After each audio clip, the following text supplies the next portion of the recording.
All right. Hello and welcome to episode 85 of Question and Answer. I am your host, Panyo Basa. Hail you. And this is kind of weird. I'm in a slightly zombified state right now. It's like as I've gotten older, I've become more and more sensitive to changes in barometric pressure, especially when the barometric pressure decreases suddenly. It just discombobulates me. And that's one of the reasons why I had to get out of central Burma. I just couldn't stand the violence of the weather there, especially right at the end of the rainy season when the weather is just changing violently from sunny, rainy, sunny, rainy, sunny, rainy. And it's kind of been like that here in South Carolina for a few days. Not quite as extreme as in central Burma at the end of the rainy season. But after I got all the questions together today, I just felt so icky that I actually just got out of this chair and then went over and crashed on that dog bed. I was lying on the dog bed for probably 45 minutes. Possibly got a little bit of sleep, although Poppy, the little one, kept coming up and licking my face and stuff. So thanks to her, thanks to the little dog named Poppy, I'm sitting up again and I'm starting to commence to warming up to getting ready to answer questions. So I might as well answer questions now. So the first question is from Lieberlam. And Lieberlam writes abstruse questions sometimes that are difficult to understand, and this is one of them. So he says, I have been debating another viewer over this matter outside of the server, and I'm hoping you can help settle it. He argues that we can apprehend that Nibbana is unmanifest potential of pure mind, and that this renders there being no destination or mindfulness and full awareness to Nibbana, and that instead we should aspire to Parinibbana. He argues that the spiritual life is about renunciation in this pure sense, and not that renunciation of the Buddha Dhamma. Is he wrong, or am I wrong in saying he's wrong? Well, let's see here. He argues that we can apprehend that Nibbana is unmanifest potential of pure mind. And I guess, you could interpret Nibbana as the unmanifest potential of pure mind. So to that extent, any kind of words that you apply to Nibbana, any kind of definition is going to be a makeshift. It's going to be ultimately invalid, but still some definitions are more useful than others. And saying that Nibbana is unmanifest potential of pure mind is, you could do a lot worse than that.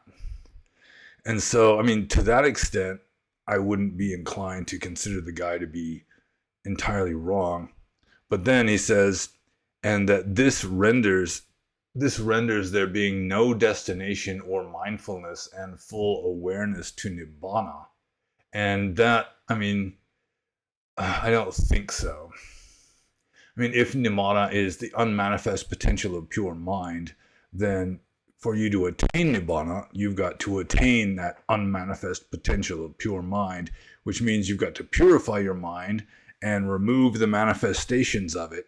At least temporarily, you would suppress perception, which is the manifesting aspect of mind is perception. So you would suppress that temporarily and get a glimpse of what you're striving for. But ultimately, you'd have to transcend the perception so that you can go beyond the perception, go beyond the manifest to the unmanifest, long term. More or less permanently, I guess, up until you die. And that's kind of heresy from the Theravadan point of view. From the point of view of Orthodox Theravada, what I've been saying just now is essentially heresy. But I don't think that Orthodox Theravada does much better in explaining Nibbana and how to attain Nibbana.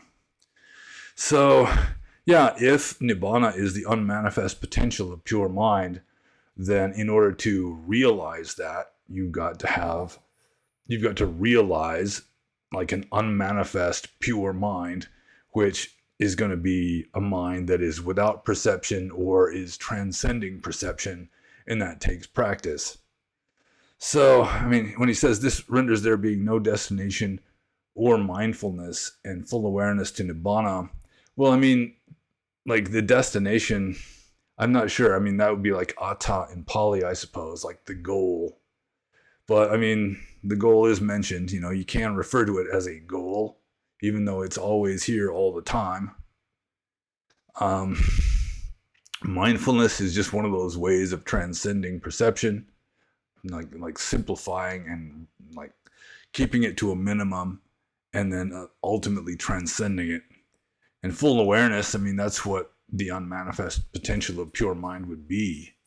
Just full awareness. You're not going to have full awareness while you're still at the level of perception, because your awareness is going to be focused on what it is that you're perceiving and pretty much ignoring everything else.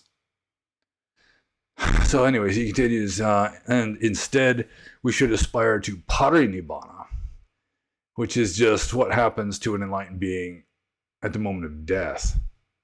So aspiring to the moment of death after you become enlightened, still you'd have to aspire to Nibbana first. Otherwise, I mean, if you haven't attained Nibbana, then you're not going to attain parinibbana. So let's see, he argues that the spiritual life is about renunciation in this pure sense, but I'm not exactly sure what kind of renunciation is being referred to here.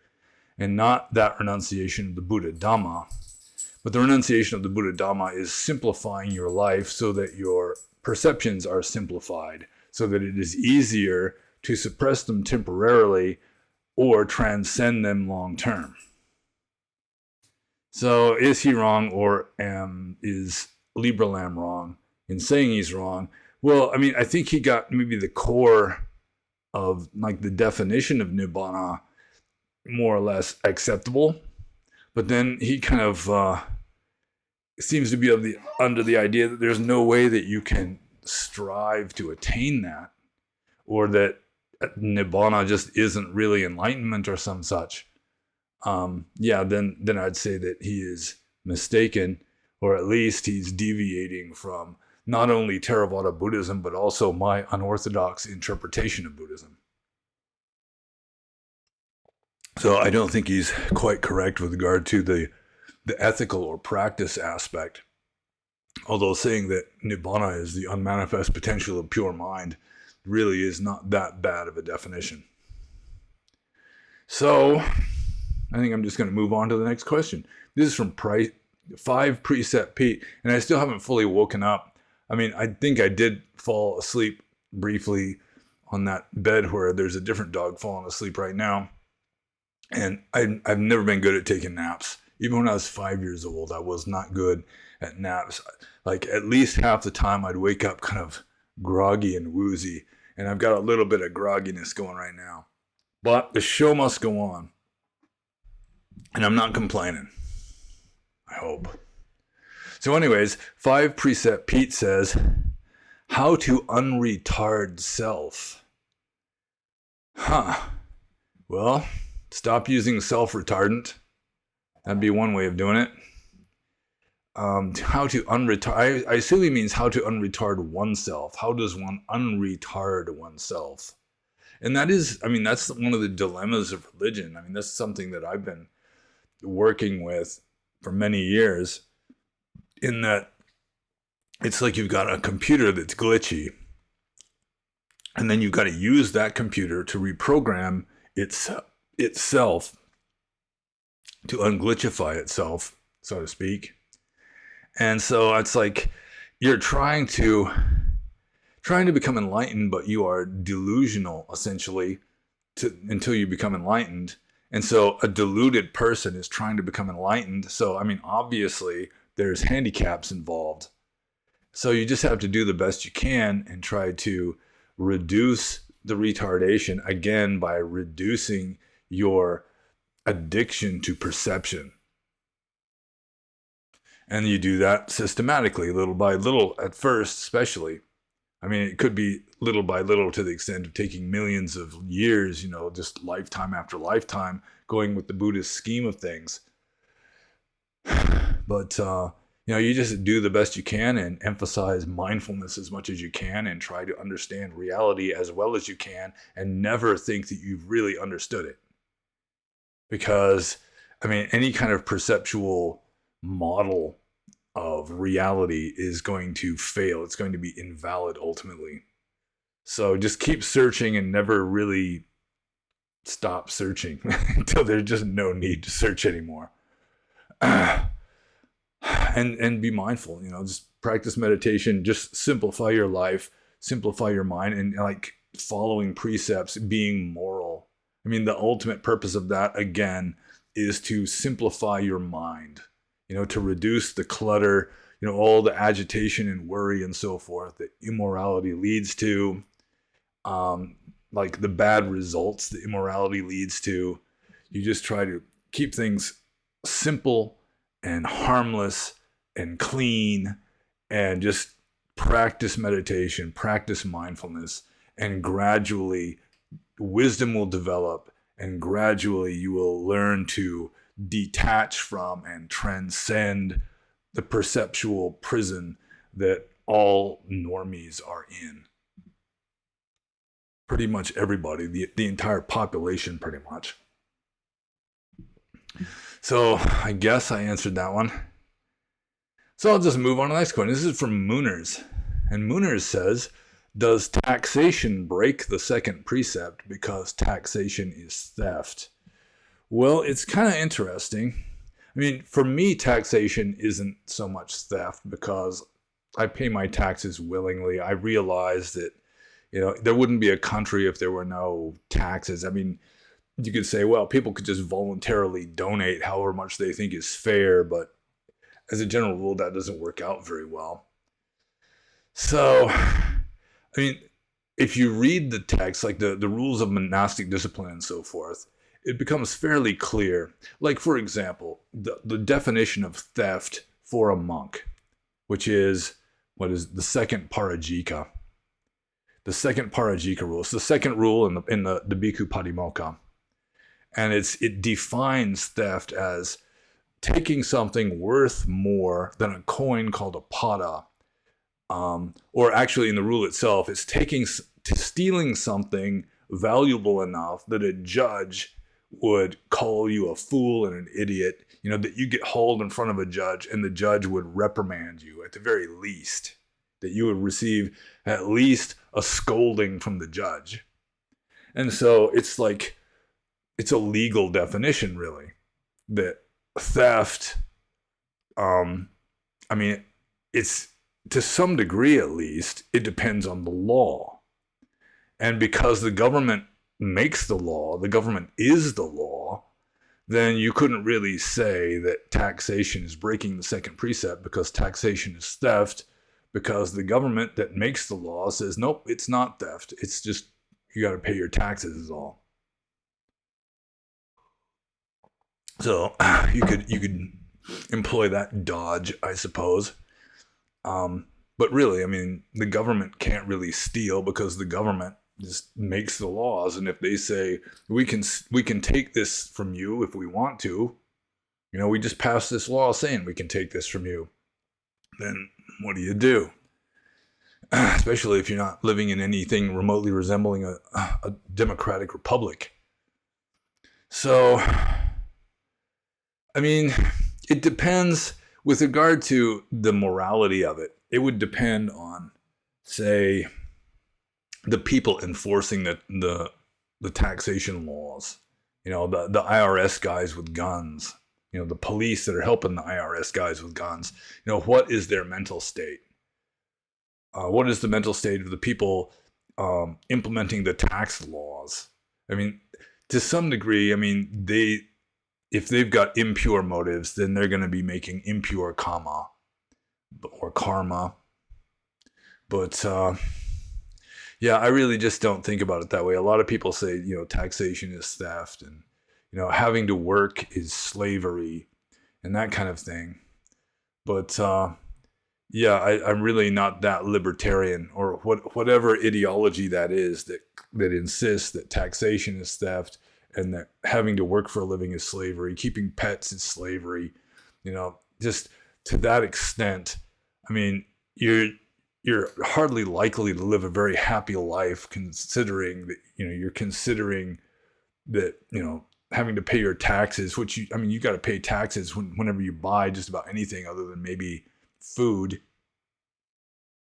and most people have to work for a living. I mean, you're just kind of setting yourself up for a rather sour or bitter existence, I think.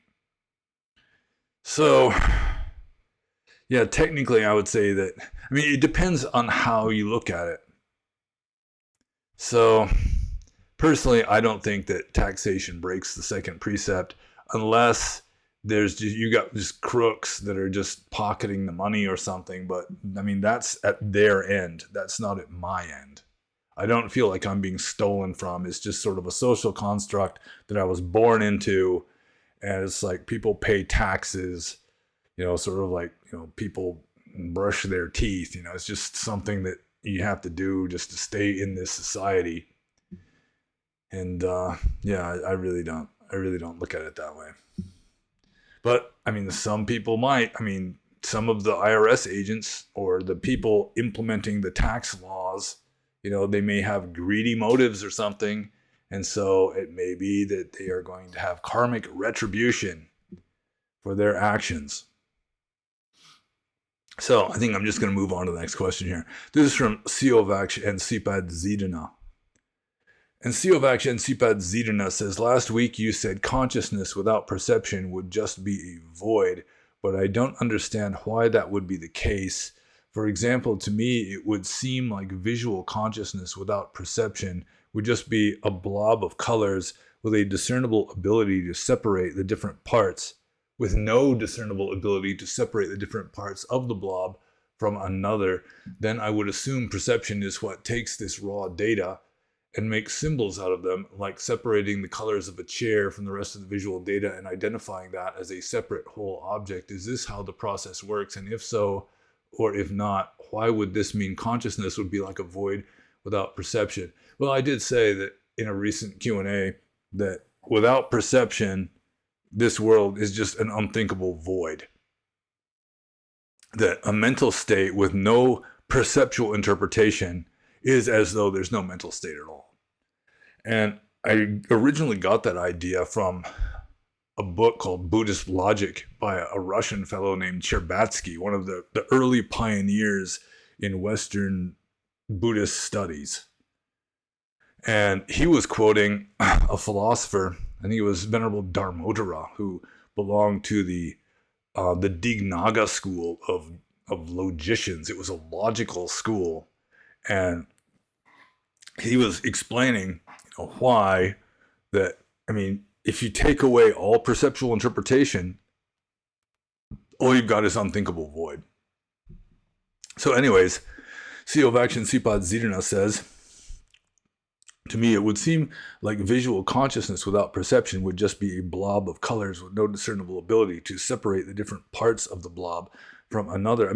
The blob itself would be perceived in order for you to be aware of a blob. The colors would be perceived in order for you to be aware of the colors. So, for you to have like just a mixture, just some combination of shapes and colors, already you're perceiving. It's just a simple level of perception. So that's just sort of like elementary perception. You haven't got to the more advanced perception yet. But to see a blob of colors, just a blob of colors, then the blob is already perceived and the colors are already perceived. So, you take away all of that, all perceptual content, and again, the raw data that is not interpreted in any perceptual way yet, it is as though it doesn't exist. And if you want to get to like the Dignaga school's explanation of this, then look up Cherbatsky's Buddhist Logic. It was in 2 volumes, and I only got 1 volume of it. I was living in Burma. I founded an old bookstore in Mandalay that sold old English books. And they only had volume 2, I think. So I think it's in volume 2.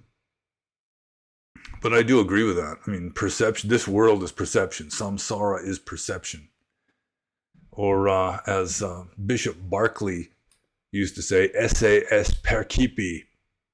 To exist is to be perceived. So if you don't perceive it, and then it does not exist in a samsaric sense. So I guess I answered that. Or let's see. Identifying that. Is this how the process works? And if so, or if not, why would this mean consciousness would be like a void without perception? Yeah, well, it's an unthinkable void because the perception is the thinking part. So, yeah, I mean, just raw data that is completely unprocessed. I mean, it's just, you're not even aware that it's there. I mean, and completely unperceived or unprocessed data, like sensory data, is largely a myth. Like your eyes, your visual, like the information going, according to science, you've got light bounces off some object out there, and then it comes in, it goes through the lens of your eye, goes through the jelly, and it gets back to the retina, which then triggers certain nerve impulses. Then you've got this electrochemical impulse going through the optic nerve to the back of your head, where it gets into your brain, and your brain is processing it. But even the retina begins the processing information. It's already sharpening up outlines, for example, like in the retina itself, before it even gets to your brain. Already there's like this processing going on, which is like the first steps in perception, sharpening up outlines so that you can more easily differentiate this from that.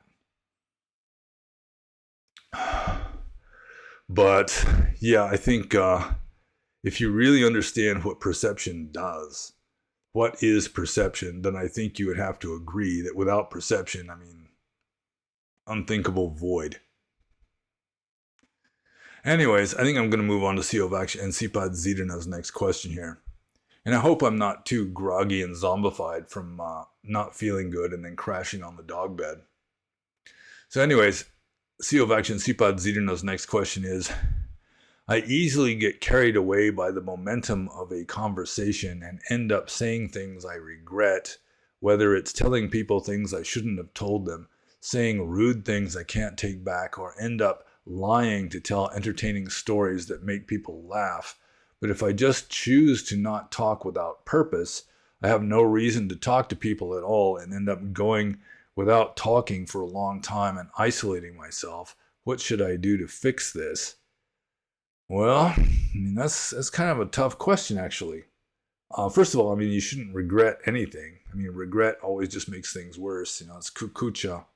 I've said many times before that, I mean, if you only know two things about Dhamma, two useful things about Dhamma. One is that desire is the cause of all suffering. Whenever you're unhappy, it's because you want something. And two, regret or remorse is always bad karma. It always makes things worse. But I mean, a certain amount of restraint, just verbal restraint, being mindful of your words as you're speaking them, just having a little more editing, just a little more like feeling into the person you're talking to, and just like exercising a certain amount of empathy if you're capable of that. And just, I mean, if you have like empathy with another person, then if you start saying stuff that they don't like, you pick up on it pretty quickly. So, I mean, if you really don't want to offend people or just make people feel bad or uncomfortable or whatever, then yeah, I mean, it helps to have a certain amount of empathy with the person you are speaking with so that you can pick up on this stuff. Let's see. I mean, if I just choose to not talk without purpose, I have no reason to talk to people at all. I mean, people ask you questions, then you answer questions. If there's at work, if there's something that needs to be talked about, I mean, I assume you're intelligent enough to know when you really need to talk about something and when not. But I mean, it takes mindfulness. You just got to be aware. Just don't let yourself fall more or less mindlessly into habits, and just try to do what is appropriate in the moment. Just try to be in the moment and feel out what is the appropriate thing to say, and not just follow these habits that occasionally get you into trouble. So it takes practice. It's not something that you're just going to make a New Year's resolution and resolve to always speak appropriately, especially after, years of building up habits of occasionally speaking inappropriately. But it does take conscious effort, and try to be mindful, and also just try to at least guess how the other person is feeling, and realize, that if you hurt somebody else, in a sense, you're also hurting yourself. And it just leads to trouble. So I think I answered that question. So I'm just going to move on to Siovaksh and Sipad Zidana's next question. And also, I'm just checking to make sure, yep, we are recording. I've been paranoid about that ever since that last recording software I had, that, and it would say that I was recording even when it wasn't. It's not good. Anyways, his third question is, how do I stop being so negative, whiny, and argumentative? I'm sure you know by now that focusing on the negative aspect of things is my specialty, but I don't know how to get over this proclivity. Just like with you, it feels like I give people headaches and make them want to give up talking with me. Yeah, it is true. There have, like on the Discord server, Siovaksh and Sipad Zidana was like a refugee to our Discord server after he got kicked off YouTube. And it's true. It's like sometimes, luckily in the Q&A he doesn't do this, but sometimes he'll ask a question and I'll answer it, and then he'll like try to like, yeah, but, and then it's like he's like fighting the entire every inch of the way. He's arguing back the whole way, just trying to answer the question. And then it's like, it's sort of like this, like a wrestling match or something. And eventually you just get tired of it. But the thing is, I've been accused of the same thing, really. Just my father got pissed off at me once, probably more than once. Just, he'd say something and I'd just sort of add to it. And, just add to it in a way that sort of modifies what he said, but in a way it's disagreeing with him because it's saying something that he didn't say. And, it's like, you have to kind of feel into the person you're talking to, get an idea as to, what is going to bother them, and then, kind of pick up on cues if you can. If you're doing it online, you don't pick up on cues as easily. If you're just sitting or standing with someone talking to them and you're seeing their facial expression, you're just sort of picking up on their vibe and all that. But, you just have to be aware of that. Try to see yourself the way others see you a little better. Just remind yourself that you do have this proclivity, and try to take appropriate measures, like in the other question, the question right before this one.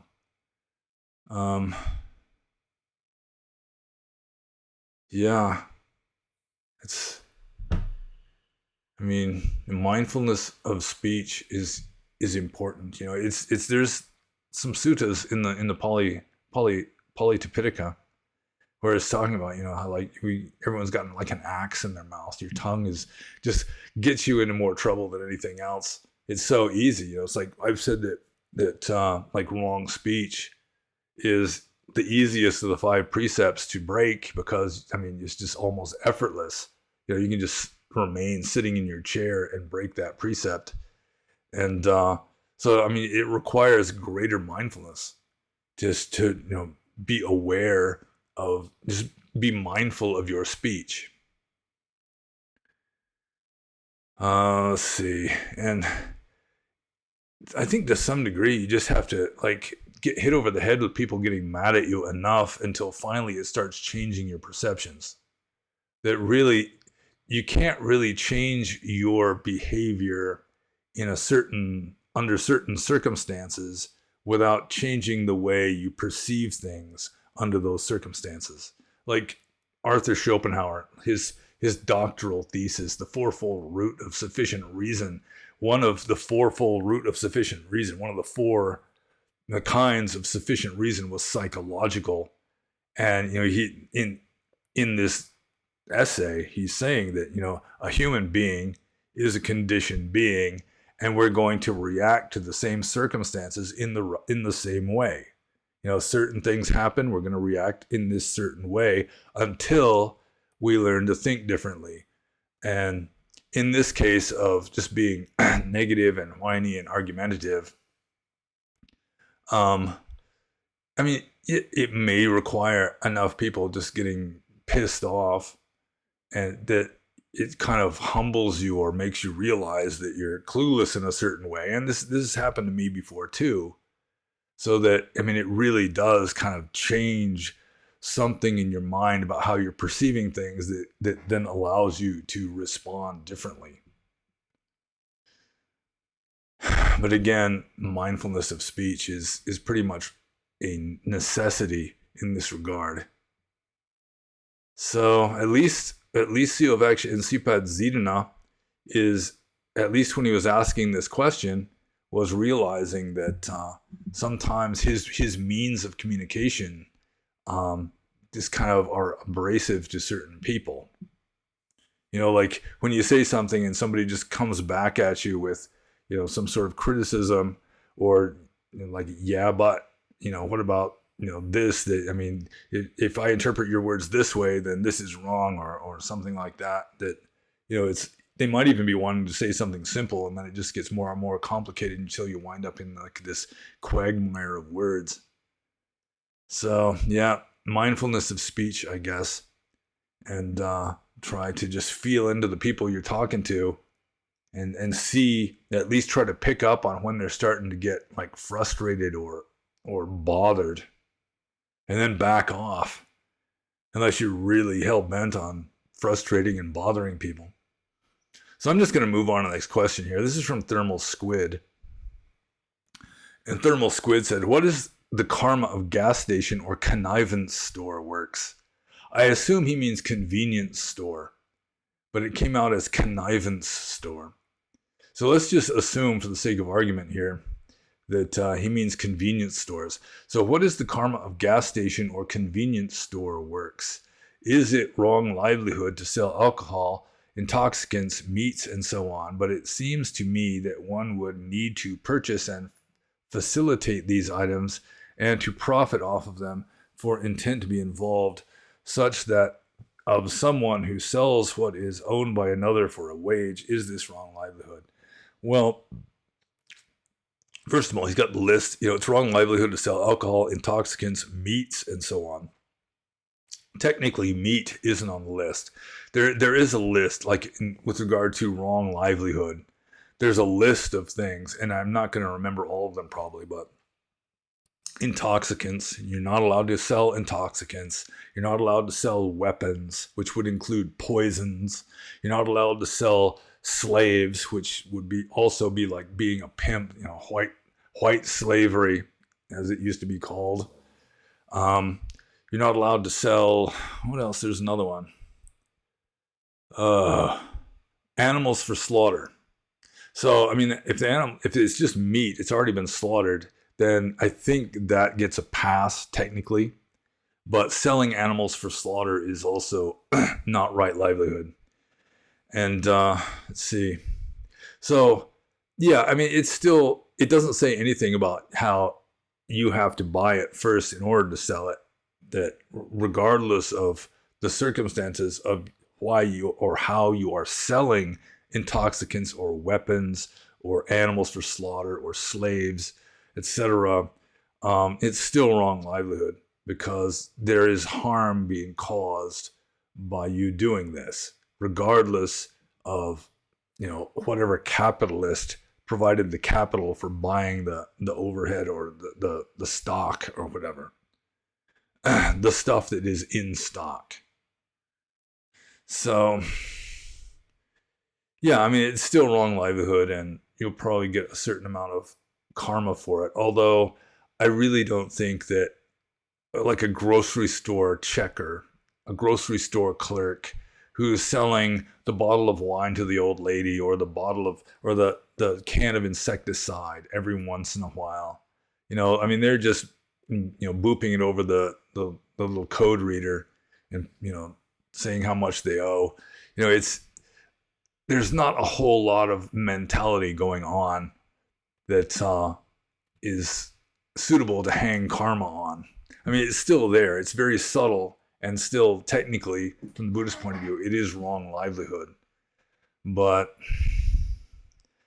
even like devout Buddhists will do this. I've been to like restaurants, like the owners of a restaurant. They're devout Buddhists. Back when I was a monk in Burma, they invite me to come. They want me to bless their restaurant or something, or they just want to they want to serve me breakfast or something. And they're serving beer. And I've actually pointed it out a few times. I mean, it's wrong livelihood selling beer, but they just, if we don't sell beer, they'll go somewhere else. They got to make a living. So yeah, you're making a certain amount of karma, and then also you're just violating the precept, and also the step of the Eightfold Path of right livelihood. So it's not really a precept. It's just defined as wrong livelihood, micha ajiva. But some wrong livelihoods are worse than other wrong livelihoods. I mean, selling the occasional 6-pack of beer at the grocery store isn't nearly as bad as selling slaves or animals for slaughter, or selling explosives to terrorist groups or whatever. So, yeah, I mean, you're just going to have to work it out for yourself if you are ever seriously tempted to work at a convenience store, or at a restaurant, or at a grocery store that sells alcohol, for example. But I don't think that there aren't very many people that are going to go to hell for selling a 6-pack of beer at a grocery store.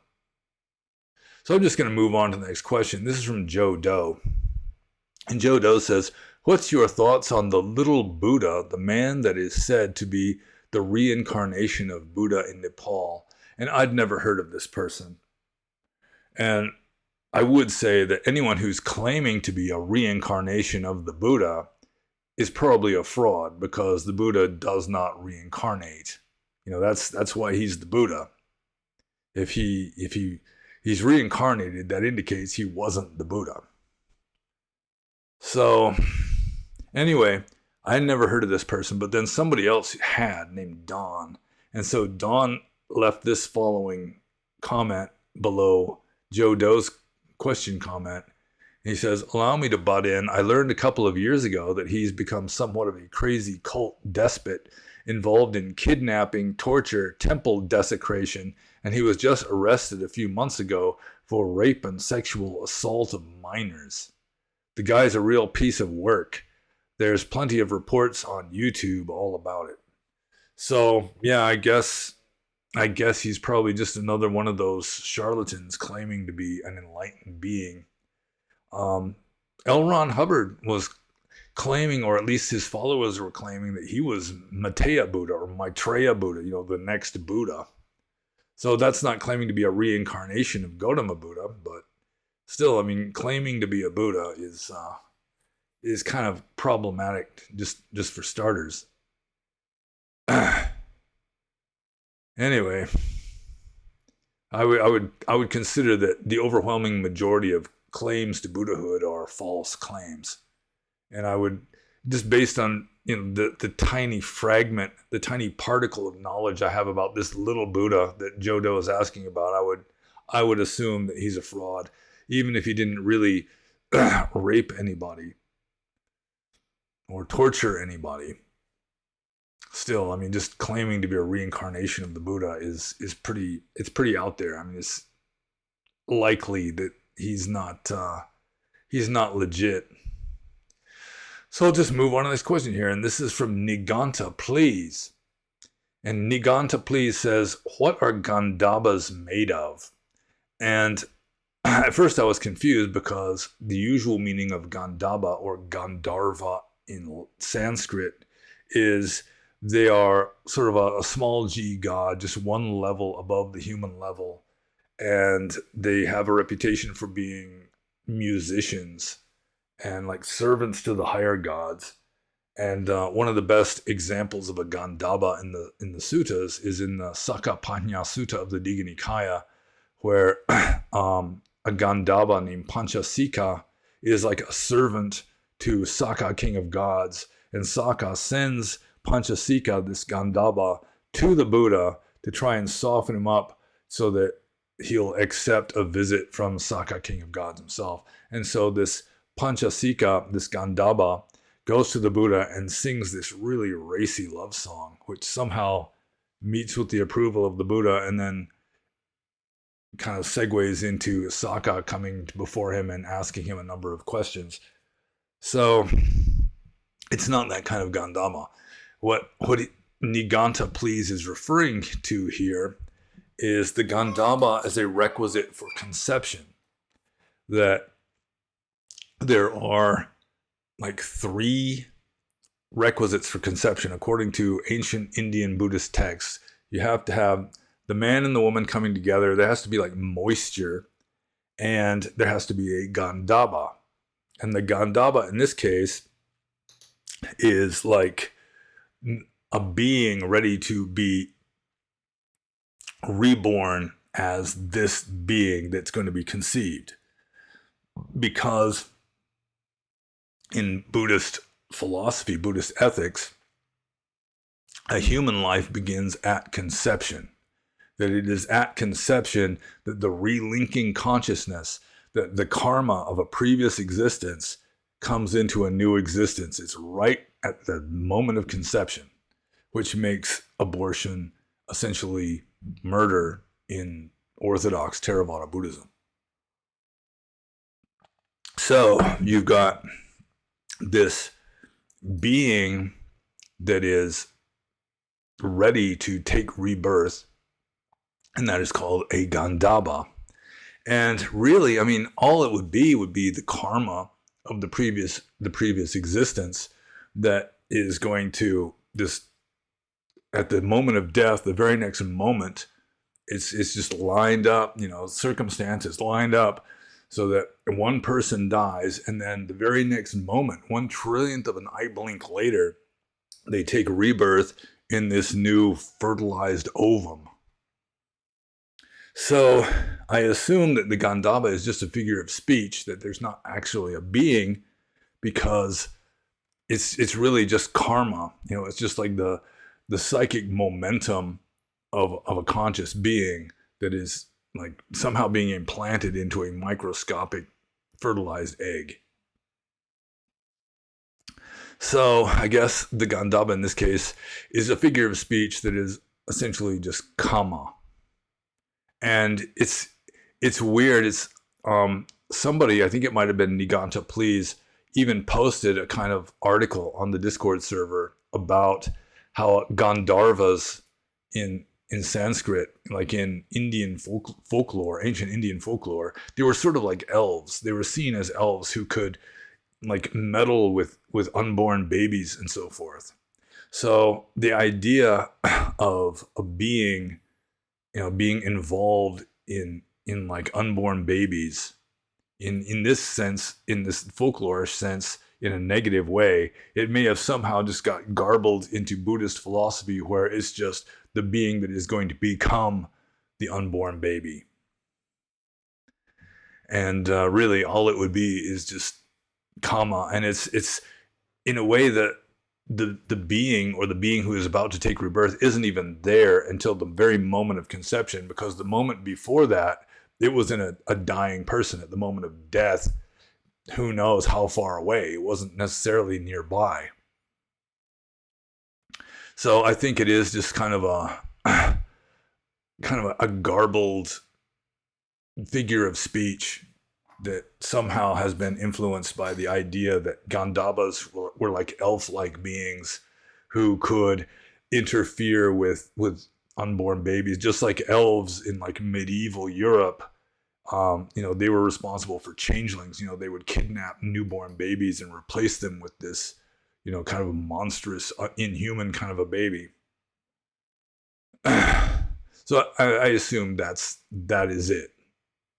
That a gandhabba isn't really some sort of being with a body or anything. Although it does remind me of the Metta Sutta, where there is one verse where you're sending metta to beings that already exist and beings who are about to be, who are, waiting for existence. So it could be that at some point, some Buddhists already believe this, like Tibetan Buddhists with their Tibetan Book of the Dead, that it's not necessarily instantaneous. It's not like exactly the one moment, 1/1,000,000th of an eye blink after somebody dies, they have to take rebirth in a womb. If they're going to be born, into a womb, it has to be like one moment.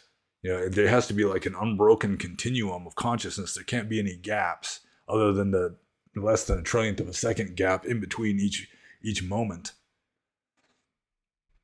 So that it could be that there was sort of like a bardo realm in the beliefs of some ancient Buddhists or some ancient Indians, where the being that was in this bardo realm waiting for an appropriate birth, maybe they're going to be reborn as a prince or something, and there might be, you might have to wait a while. They might have to be in some kind of bardo realm, and then maybe they'd be a gandhabba. But that's it's not really explained in the Pali text, because the Pali texts really don't endorse the bardo realm view of any kind of waiting period between one birth and the next. Still, it'd just be you'd be born, temporarily as this kind of ethereal being, it's like a spirit or something. But yeah, I'm not sure what kind of bodies, as presumably they would have, if they were in this intermediate kind of bardo realm, they would have a body. It'd probably be a subtle body. It'd be a body made of subtle matter or something. But we're deviating from Theravada Buddhism at this point, and you can just make your own guesses.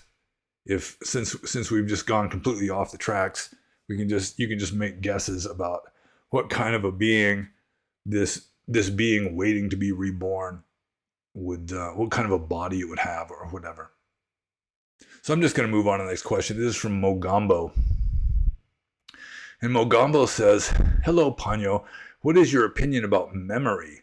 There was a question about dreams, so that got me thinking about what is memory and how it works. Scientifically, we know it's in the brain, but we are yet to understand brain completely." Yeah, that's probably going to be like a permanent thing. "Is there anything about it which Buddha specifically said in the Pali Canon? Personally, I think memory is momentary, but we do remember stuff like literature or educational books. But how reliable is our memory regarding our experience or life in general?" Yeah, I read an epistemology book a long time ago where the guy was actually saying that memory is your mind is actually going back into the past. And I don't believe that at all, because I've had so many memories that turned out to have been mistaken. Like, as a monk, I'm living out in the woods in Burma with no radios, no TVs or anything.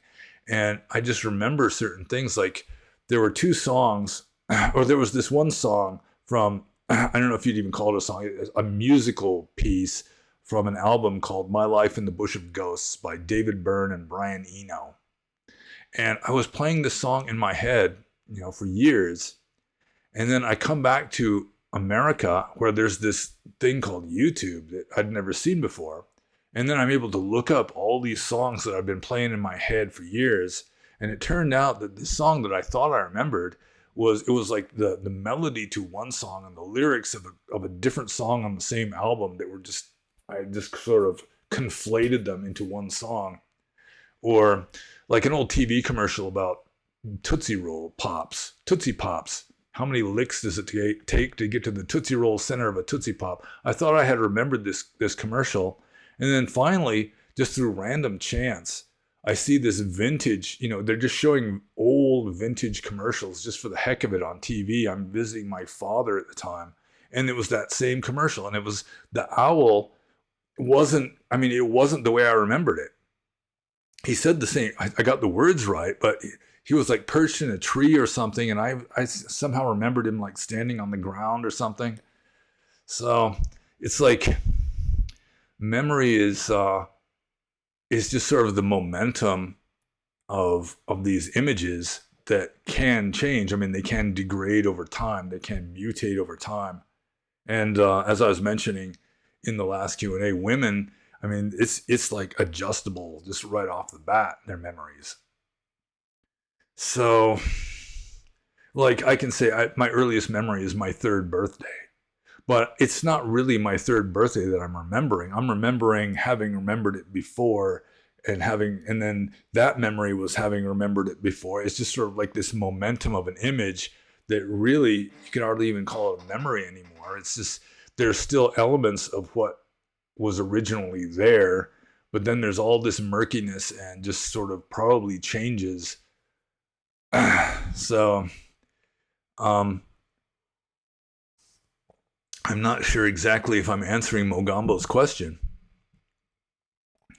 but it is a kind of like a karmic thing in a way. It's like a kind of psychic momentum.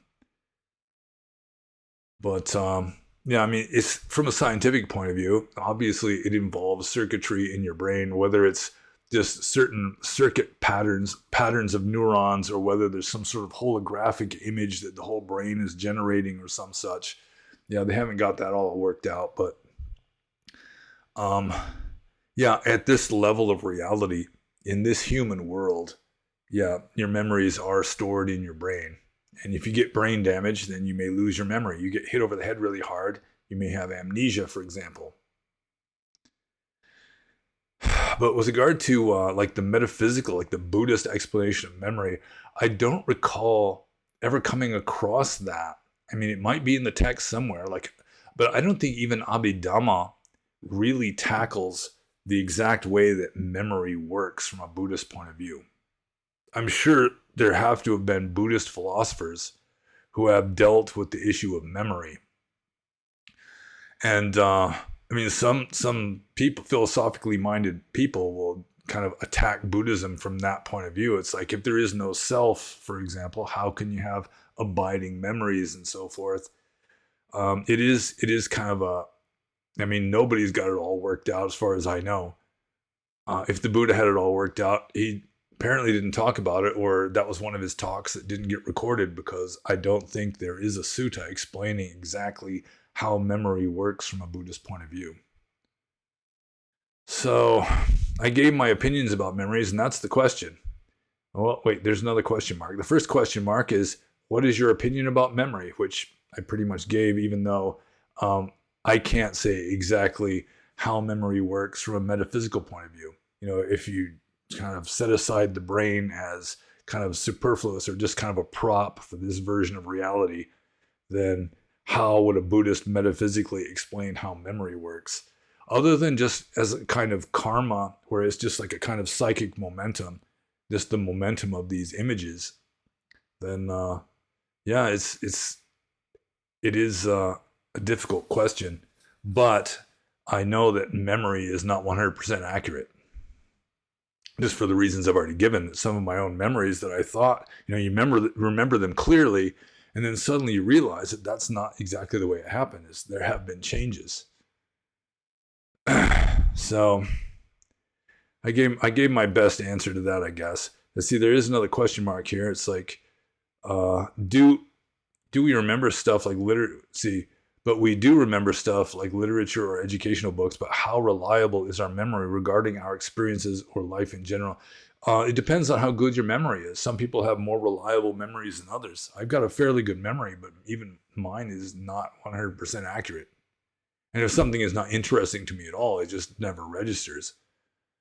If something is interesting, I can absorb it like a sponge. You know, I still retain a lot of stuff I learned in school, but and I do have a better memory than most people. But still, it's not like your mind is actually going back into the past and seeing the event over again, because memories can be wrong. So I'm just going to move on to the next question here. This is from Pranav. And Pranav says, what is upekkha and how to practice it in a worldly sense? The Jatakas about it seem pretty extreme. Well, upekkha literally just means looking upon. The upa just means up to, and the ekha just means like seeing or looking. So it's sort of just being a disinterested bystander is upekkha. And how to practice it in a worldly sense? One way is just to memorize the formula of upekkha. Sometimes when upekkha is mentioned, that it's in the context of kamasako, that is sort of like a phrase or a sentence that is symbolic of just the essence of upekkha. And kamasako is two words, kama, which means karma or action, and sako, which means one's own. So it literally means one's actions are one's own, which means all the shit that's happening to people, all the shit that's happening to people like in Gaza or Ukraine or Mexico or wherever, the hood, anywhere, here, everywhere, that we are creating our own reality and that all suffering is ultimately self-inflicted. Which, like leftist Western Buddhists, just to a large degree, they can't deal with that because, of course, the leftism of the West, the new leftism, wants to blame somebody else for suffering, not oneself.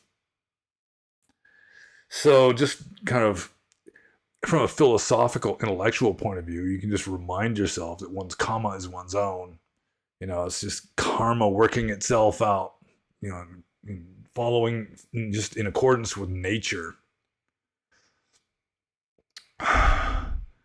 And how else would you cultivate upekkha? Just through austerity, just toughness, just kind of cultivate that kind of mentality, like really austerity, practicing asceticism, you know, just sort of avoiding comfort or just being indifferent to comfort. Then you can get more upekkha with regard to your own life experiences. You know, you're not going to freak out if the toast is undercooked or too dark or not dark enough, or, you know, you're out of milk, or the person in front of you is waiting 10 seconds because they're texting while the light has turned green, that kind of thing. That just be mindful and observe your own mental processes. And I mean, that's what upekkha literally is just looking upon. Just observe it without reacting is upekkha. So you can practice that. How to practice it in a worldly sense, just, I mean, aside from the reminder that everyone's actions are one's own, you know, everyone's karma is one's own, then a certain amount of austerity, just getting used to not getting what you want. And then, like, if you start to get irritated or annoyed by anything, you've got mindfulness. You watch the irritation, you watch the annoyance, and then it's not really you anymore. It's just you observing irritation arising. And then that helps with upekkha also. So every little bit helps. And I'm going to move on to Pranav's next question, which is an equally difficult one to answer. Could you give advice on how to start practicing sati or mindfulness? And I guess one of the best ways to start practicing mindfulness is just doing anapanasati or mindfulness of breath as a meditation object. That would be a good way of practicing sati, or like even doing like a Goenka retreat where you're doing the scanning. At least you're being mindful of a sensation in each quadrant or section of your body.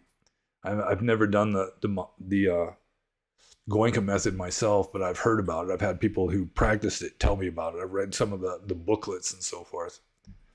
So how to start practicing sati? Yeah, I think mindfulness of the breath would be a good way of starting. Or mindfulness of anything as a meditation technique, where you're doing it formally, you know, you're doing it deliberately as well as you can, with as full of consciousness as you can. And then, you know, the better you get at that, the more easy it is to kind of continue that kind of mindfulness going when you're not sitting cross-legged anymore. You know, you've learned how to do it fairly well while sitting cross-legged with your eyes closed, and then you can continue that, doing walking meditation, mindfulness of walking, and so forth. So yeah, it can start with formal practice, which is how it starts for a lot of people, maybe most people. And then once you start getting better at it, then you can start, you know, cultivating that when you're doing all sorts of things like reaching for doorknobs or brushing your teeth or driving your car or taking a dump or whatever it is. You know, just be in the present moment with as little mental commentary going on as possible. So I'll just move on to the next question here. This is also from Pranav. And he says, what do you think about Hindus saying that the Buddha is the 9th avatar of Vishnu, when in reality it is just a blatant lie to make Hinduism look superior, and they even say that Buddhism is nothing but a branch of Hinduism? Well, I thought he was the 6th avatar. Isn't he the 6th avatar? With Kalki being the 7th or something? Yeah, I don't know. It is true that the Buddha is considered to be an avatar of God Vishnu. And it may have been a blatant lie at one time, but I mean, if you believe it, then it's not a lie. If you say it, even if you're wrong, if you're not guilty of lying if you believe that it's true. And Hindus who have been taught that from the time that they were children, they're going to believe it when they say it. So the Hindus nowadays saying that the Buddha was an avatar of Vishnu, and they're not necessarily lying. And it goes back to religious propaganda wars in ancient and medieval India, where, I mean, the Buddhists are not innocent of propaganda either. I mean, they took the Vedic gods like Brahma and Indra and just turned them into just like sycophantic, like fanboys of the Buddha. So, I mean, it was going back and forth, this kind of thing. So it's like for centuries, Hinduism or proto-Hinduism and Buddhism were like the two main competitors for, you know, the spiritual life of India. And nowadays it's mostly Hindu, but there have been times when it was mostly Buddhist, when India was mostly Buddhist. And so there's all this competition and going back and forth. And I guess somebody came up with the idea that, you know, if you can't beat them, join them, in a sense. So they just tried to make the Buddha an avatar of God Vishnu. So in a way, they just turned Buddhism into a branch of Hinduism as a way of saying, you know, even if Buddhism wins, Hinduism still wins because Buddhism is a kind of Hinduism. And in a way, it kind of strengthen the position of Hinduism at the same time and help prevent Buddhism from completely taking over, maybe. I mean, it's weird how they turned the Buddha into an avatar of Vishnu, but then they're saying that, you know, he was the deceiver. You know, he was sort of luring the weak-minded away from the true teachings of Hinduism to strengthen Hinduism, you know, by luring them away into this false teaching of Buddhism. Yeah, I mean, it went both ways. The Buddhists did this sort of thing too. Like I've already talked about, you know, the 6 heretical teachers that, I mean, they're portrayed as buffoons in the Pali text, like Mahavira, you know, the purported founder of Jainism. You know, I mean, he's just a buffoon if you read the Pali Suttas. So, I mean, it's sort of karmuppance in that sense. I mean, it's going back and forth. It was going both ways. And then the Mahayana Buddhists start bashing the Hinayana Buddhists, and you know, the Hinayana Buddhists are still bashing the Vedic Brahmanists and the Jains and the Ajivikas, and on and on. It was just a lot of this stuff going on. So what do I think about Hindus saying that the Buddha is the 9th avatar of Vishnu, when in reality it's just a blatant lie to make Hinduism look superior? And they even say that Buddhism is nothing but a branch of Hinduism. Well, I think I already answered that question. It's you can unpack it from all the verbiage I spewed over the past few minutes. So I'll just move on to the next question here. This is from Alfred. And this is kind of an interesting question too. Alfred asks, what drives the ego persona to be self-destructive? And I'm sure that there's got to be various reasons. Like in the Pali text, there's the desire for, there's three kinds of craving: craving for sensual pleasure, craving for existence, and craving for non-existence. So, I mean, some philosophical types who just see life as suffering, they might crave non-existence for that. Or I think probably what's more likely in the West, that when the mind is self-destructive, it's like you've done something that you have to accept is wrong or bad, and then you feel like you should be punished for it. Like one of my favorite examples of this whole thing is, it's my favorite novel, Dostoevsky's The Idiot. And there's this woman named Nastasia. And, symbolically, she's like the most beautiful woman in the world. She's just this magnificently beautiful woman. But she is self-destructive because when she was a teenage girl, she was seduced by this rich landowner. And she was like his kept woman for years, until finally she just rebelled against him. She realized what was going on. Finally, all of her hopes and her girlish dreams of them getting married someday, she realized that it wasn't going to happen, because she sees in the newspaper the announcement that he's engaged to somebody else. So, I mean, she's proud, but at the same time, she's humiliated. I mean, back in the 1800s when the novel was written, if you were somebody's kept woman, you have sex before marriage, you're ruined. You're just a ruined woman. You're not marriageable. I mean, you're almost your only option is to become a prostitute at that point. So, I mean, she's proud and she wants to do what's right in a sense. And so just in her mind, she's got it twisted around so that the right thing for her to do is destroy herself.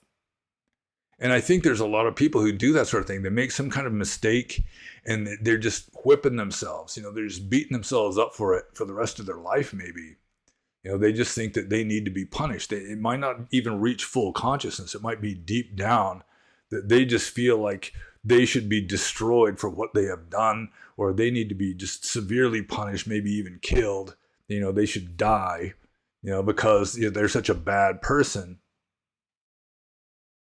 So, I mean, I think that happens a lot too, especially in the West. I mean, most people are not so philosophical that they think that it's better off to be dead than alive. Like the book of Ecclesiastes has that as one of its themes. Everyone is better off not having been born, which is going to be an element in another question that comes a little later on here. But, I mean, there's all kinds of reasons. I'm sure I haven't exhausted the possibilities that there's, who knows. If you ask a psychologist, they might be able to tell you the most recent theories as to why some people just become self-destructive.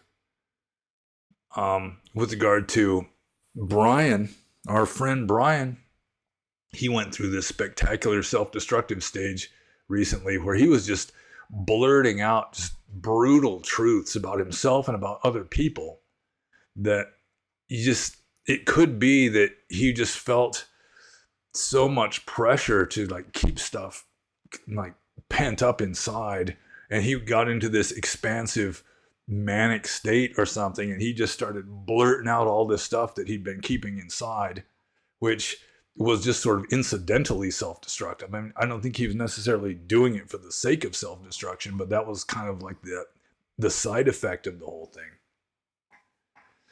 So, I mean, there's all kinds of reasons why the ego persona can be self-destructive. But I do think that in the West, one of the main ones is that they just do something that they think is really bad or really wrong, or they just fail to live up to what their father wanted them to be or something, and they think that they should be punished. Just deep down, they just think that they're bad, they should be punished, and it can reach like self-destruction or even like suicidal tendencies. Or another one is just the ego persona to be self-destructive if they're just suffering so much, if they're so miserable. They've messed up in life. They've made a mess of their life. Maybe it was a mess from the beginning. They had no chance hardly, just from the very get-go. And, it's just a miserable life and they just want out of it. So that's another one. But I'm just going to move on to the next question here before I get too morbid. And this is from Indian guy who also occasionally goes by the name of Trevor. And he says, I just went and meditated outside, and this is like my third time doing it, not at the monastery, because I'm wanting to make an effort. So there was no influence or guidance in the seclusion, and it was very, very hard most of the time. I feel like my breath is something I'm always over aware of, and I seem to want to have it to where my breath does its thing on its own, which is good. I don't know, ... What is your favorite meditation technique, or can you give me some advice? I read the Satipatthana Sutta and tried that, but my in-breath is okay, but my out-breath hurts, and I get tense easily. Yeah, I think you're overthinking it. I mean, I assume your out-breath doesn't always hurt, but only when you're trying to do the meditation, like you're focusing on your breath, and somehow that causes you to tense up, so that, there's like chest constriction and a certain discomfort and so forth. So yeah, it's like you should let your breath do its own. And then you say here, you seem to want to have it to where your breath does its own thing, does its thing on its own. That is correct. I mean, if you're doing mindfulness of the breathing, you should just breathe normally. And I mean, if you're doing good meditation, your breathing should slow down and it should become more subtle, just because your body is just calming down, and so your metabolism is calming down, and so your breath is calming down. But yeah, meditation can be very hard for some people, especially us Westerners who are like compulsive thinkers. So let's see. What is my favorite meditation technique? I'm not sure that I have a favorite meditation technique. It varies under different circumstances. I mean, probably my favorite meditation that I've ever done has been my best meditation, which was just, what a Catholic would call high contemplation, where you just stop thinking, you're wide awake, and your mind is just clear like glass. You're not thinking anything. So, that would be my favorite meditation technique. But there were lots of other techniques that I would do. Like if I was sitting out in the woods, sometimes I would just do like a kasina meditation, where you just kind of gaze out into the forest and you find a roughly circular patch of green, just surrounded by different shades of green, but there's like a recognizable, more or less of a circular shape there. And I just gaze at that, just be quiet and just gaze at the circle. Or, mindfulness of breathing is fine. I do Om spontaneously sometimes, especially if I'm walking, and sometimes in like a tense situation, Om will start going automatically. Or, sometimes it just comes up. It's not something that I decide I'm going to do Om meditation now. It just happens spontaneously. So I kind of like that. Yeah, those would be some of my favorite meditation techniques, I guess. There was one I used to do. It didn't last very long, but I used to live out in the woods, and I would take a bath in a creek every day. And there was some places in the creek where the water would be like chest deep. And I would just hyperventilate a little bit, take a number of deep breaths, and then just hold my breath, and then just float face down like in the fetus position in the water. And that was like my fetus meditation. But of course, you can't do it any longer than you can hold your breath. So yeah, I hope I answered that question. Can I give you some advice with regard to meditating better? Yeah, it's good to try different techniques, because one size does not fit all. The same medicine doesn't cure every illness. And it's the same with meditation. You may have to experiment with different kinds of meditation. If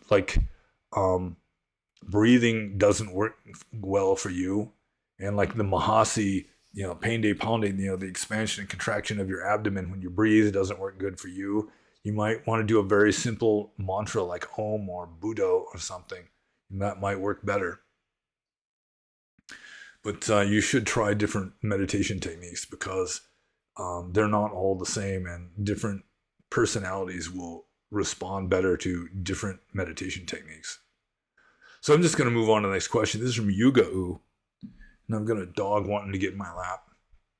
And Yuga U says, what is your opinion on Sarvastivadan concept of everything, past, future, being in a present moment?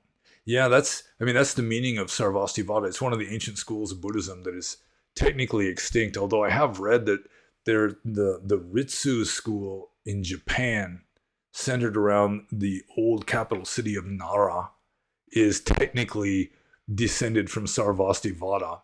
It's not Mahayana, although it has been in, modern East Asia for so long, or just even medieval East Asia and then modern East Asia, that it has adopted lots of Mahayana elements.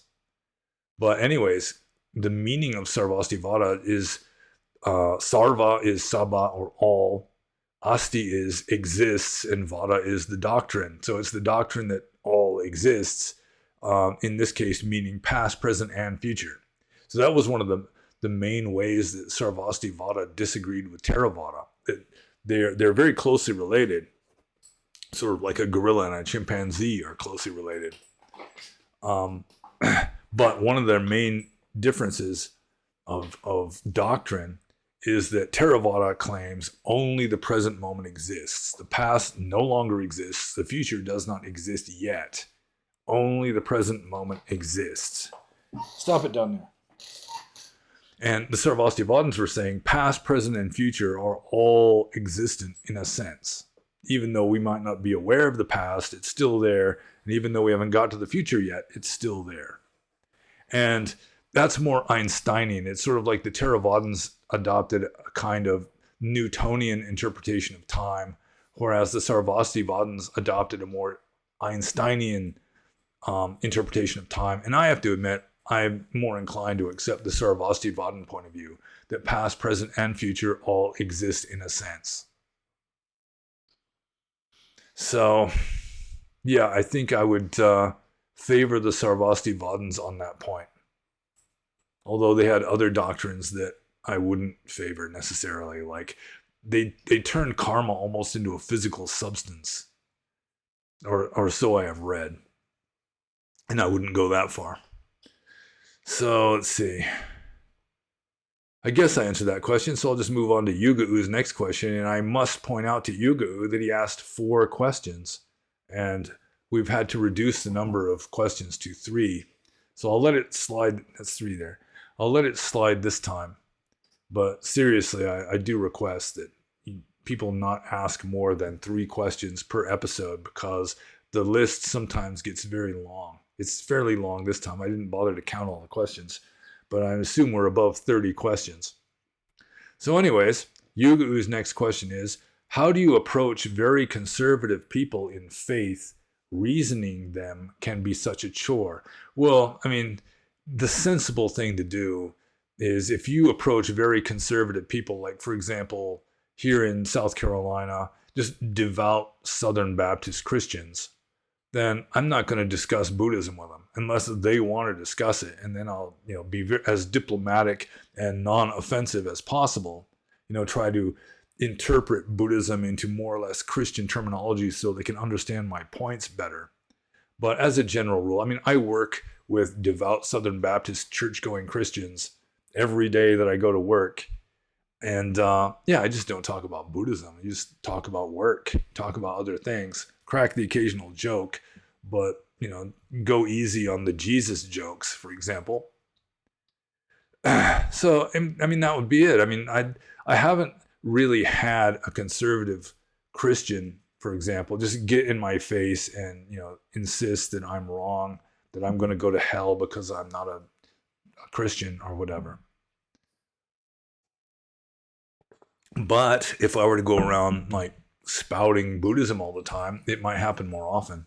So what's the point? I mean, it's not likely that I'm going to convert people that have been devout Southern Baptist church-going Christians their entire life, that this weird guy comes up and starts trying to explain Buddhism to them. I mean, it's just going to make them feel uncomfortable and make them possibly dislike me.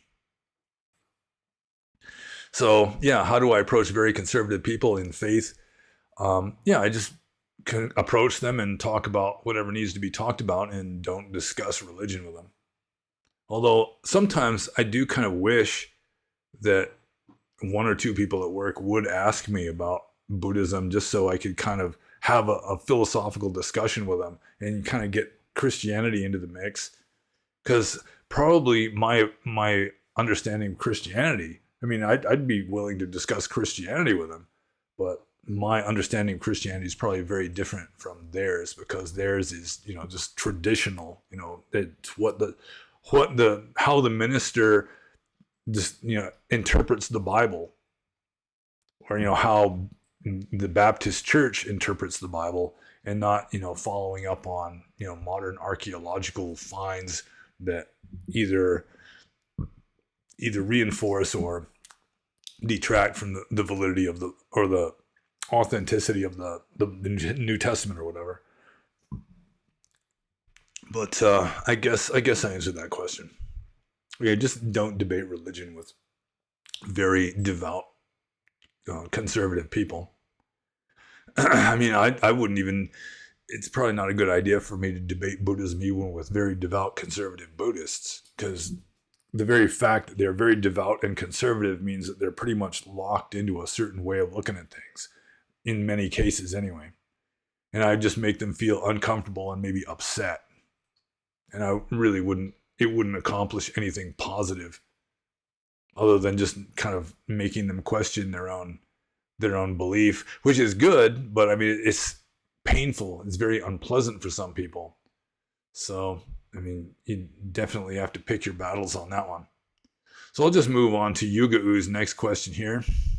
After you being monk for 30 years, what was it like being sucked into the present culture, movies, series, music?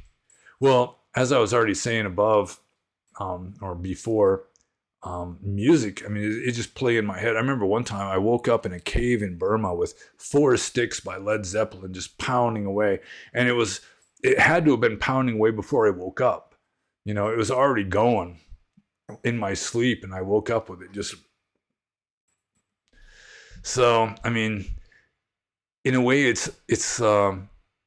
mean, I was a layperson before I was a monk. So the present culture then wasn't extremely different from now. Like the late 80s in certain ways are fairly similar to now. The music isn't all that different. The hairstyles aren't all that different. Clothing styles aren't all that different. A lot of things are fairly similar culture-wise. So in a way, it was just sort of a return to the way it was before. And it wasn't any kind of major shock, because I already had these latent habits of dealing with these things that were dormant while I was a monk. And then they just re-arose when I came back into Western culture again and hung out with Western people. So yeah, it really wasn't that big of a deal for me. And in some ways it was kind of nice, watching movies I hadn't seen before. I mean, I didn't miss out on a lot of, in the 90s, I missed out on the 90s. There was some good music in the 90s, but lately there's not a lot of good music. It's just indicative of our society in decline. Just the artistic inspiration is drying up.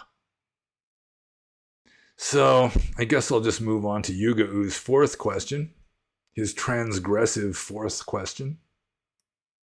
I find my concentration being way better if I had no sleep at all or having less sleep. Can you explain that? Well, my concentration just is not good if I've just gone all night with no sleep. If I'm very sleep deprived, I'm not good at meditating. So Yuga-U is different from me in that regard. With regard to having less sleep, the better the meditation is, the less sleep I need. So, when I was experiencing the best meditation of my life was also the only time I went for an entire month averaging less than 4 hours of sleep per night. And that was without even using an alarm clock or anything. I was just getting up and sleeping on average less than 4 hours per night because I just didn't need as much sleep because, I mean, your mind is so simplified that you've got less information that needs to be processed and so forth in the sleep stage, like when you're dreaming or so forth. So I can't explain why your Yuga-U's concentration would be way better if they didn't sleep at all, or if he didn't sleep at all, because I just don't function that way. It's like my concentration's pretty much shot. You know, it's hard to keep my mind focused if I'm very sleep deprived. I mean, you can start dreaming when you're still technically awake. You know, you're sitting there cross-legged. I mean, this happened to me like at Panditarama in Rangoon. I was trying to get by on, you know, relatively little sleep, and it wasn't enough because my meditation wasn't deep enough at the time to really let me get by on so little sleep. And I was starting to hallucinate. I'd be sitting in meditation, and I just start dreaming while I was sitting there in meditation. There's one time I was like sitting in front of a fireplace, and there was a woman with her back to the fireplace in front of me talking to me, and it was like I was about ready to answer her, to respond to what she was saying, and then I realized, well, you know, I'm in a meditation center in Rangoon, Burma. You know, there is no fireplace, there is no woman. You know, it was just this dream I was having because I was sleep deprived and I needed to start dreaming. So, there are some people that just don't need much sleep. It's like you have a certain optimum amount of hours or amount of sleep that you need, and if you're meditating regularly and meditating correctly, you're going to need less sleep than if you're not meditating. And I need more sleep now because I don't nearly as much as I used to as a monk. So I mean, before I was a monk, I used to think 9 hours was like optimum for me. And now it's getting back to 9 hours is optimum for me again. And I'm almost never getting 9 hours sleep except for maybe on weekends.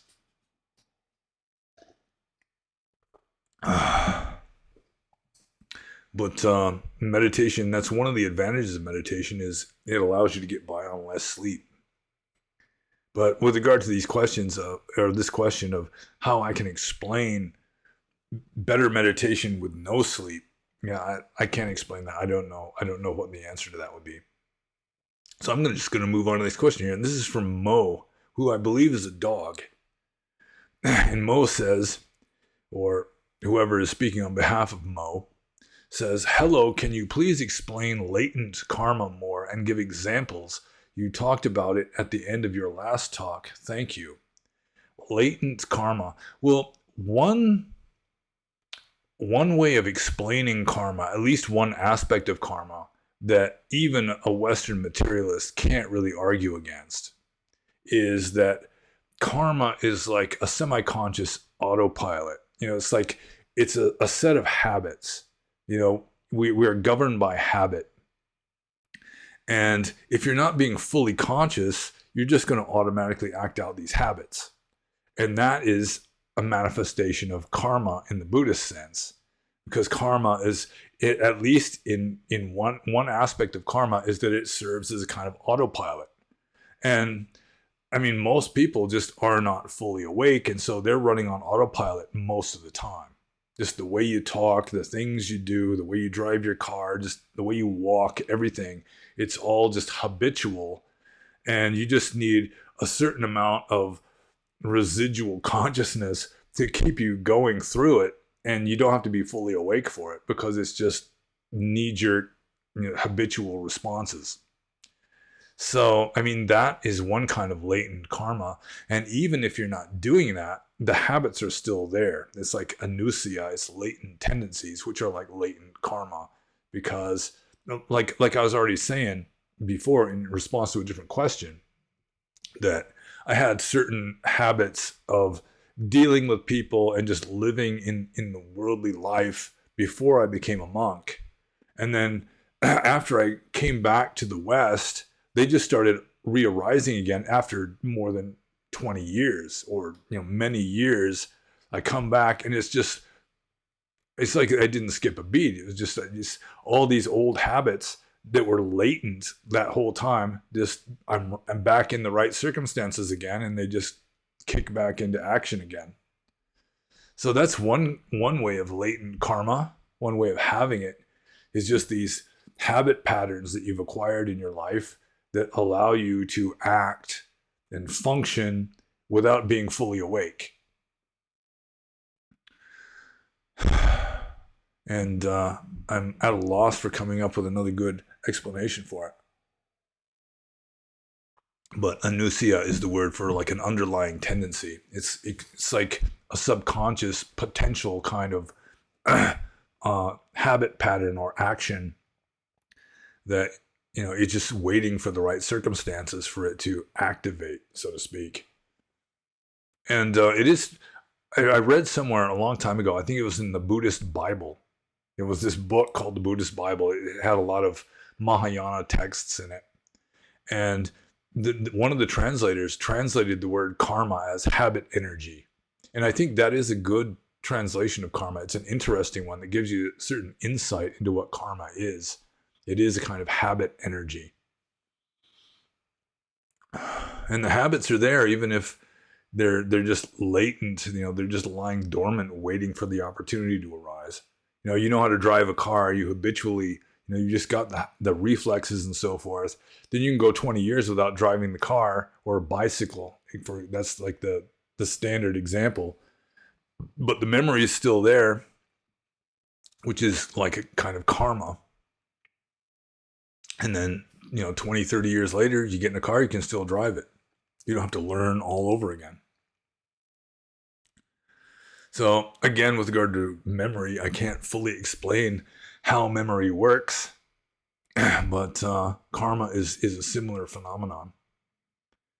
So I don't know if I've really answered that question very well. It is a lot of questions in this Q&A are subtle or just very kind of deep, fundamental kind of questions that are hard to really answer concisely. So, or it's hard to answer even in my usual trademark way of just digressing and rambling. But anyways, I'm just going to move on to the next question. This is from Rui. And Rui says, hello, Panyo. Is Sila Bhatta Paramasa more daunting of a challenge in liberation by faith? In fact, could you expand a bit on liberation by faith? And I mean, I was asked this question before. There's like three kinds of Buddhas. There's the ones that are liberated by faith, those who are liberated by wisdom, and those who are liberated by like energy, virya.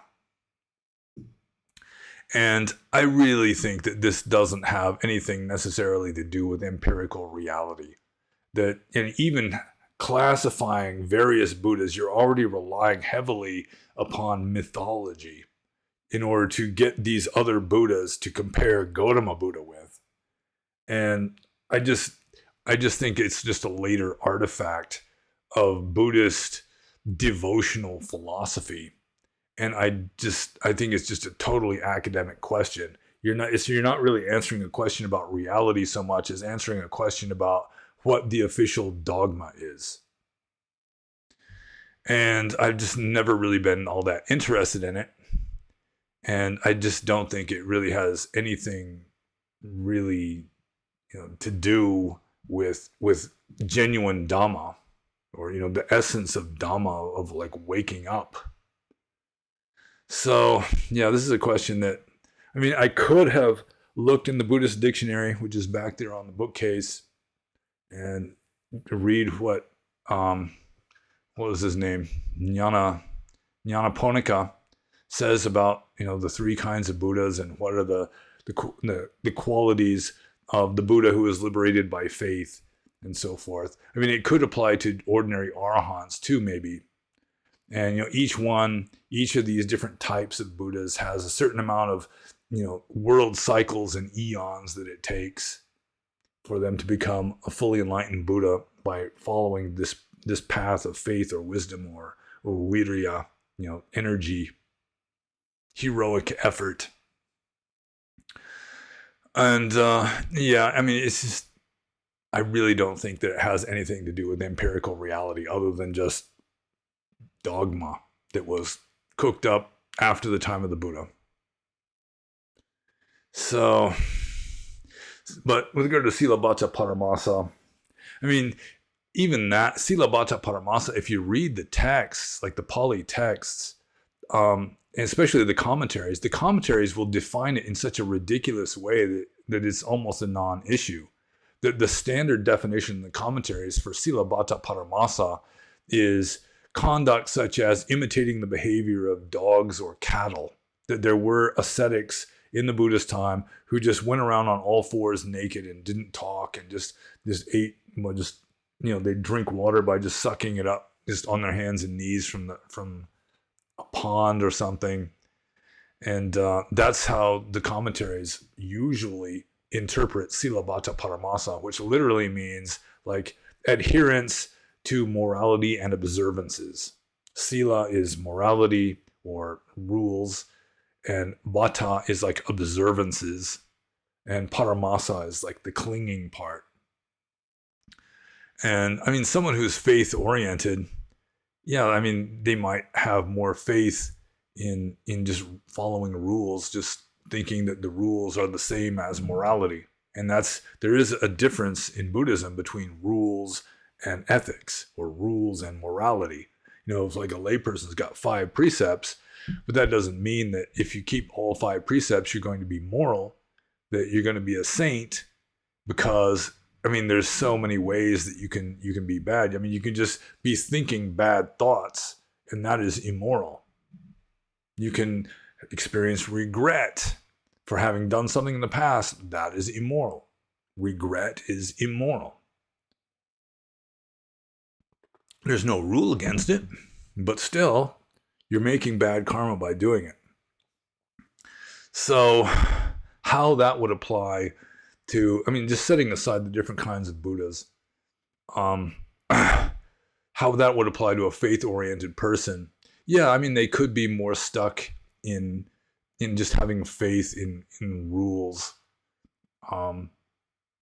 having faith in Vinaya, like a monk who just behaves badly sometimes in his desire to follow the rules. And I should say, I mean, I should have said this at the beginning, but because I was groggy from taking a nap, you may notice that there are 2 candles lit behind me. One of those is for Al Pacino Alpaca's father, who died very recently. And the other one is for everyone else who died very recently. So the one on this side, I gotta make sure I get this right, because it's not like a mirror on this computer screen. So the one, let's see, the one on this side is dedicated to Al Pacino Alpaca's father.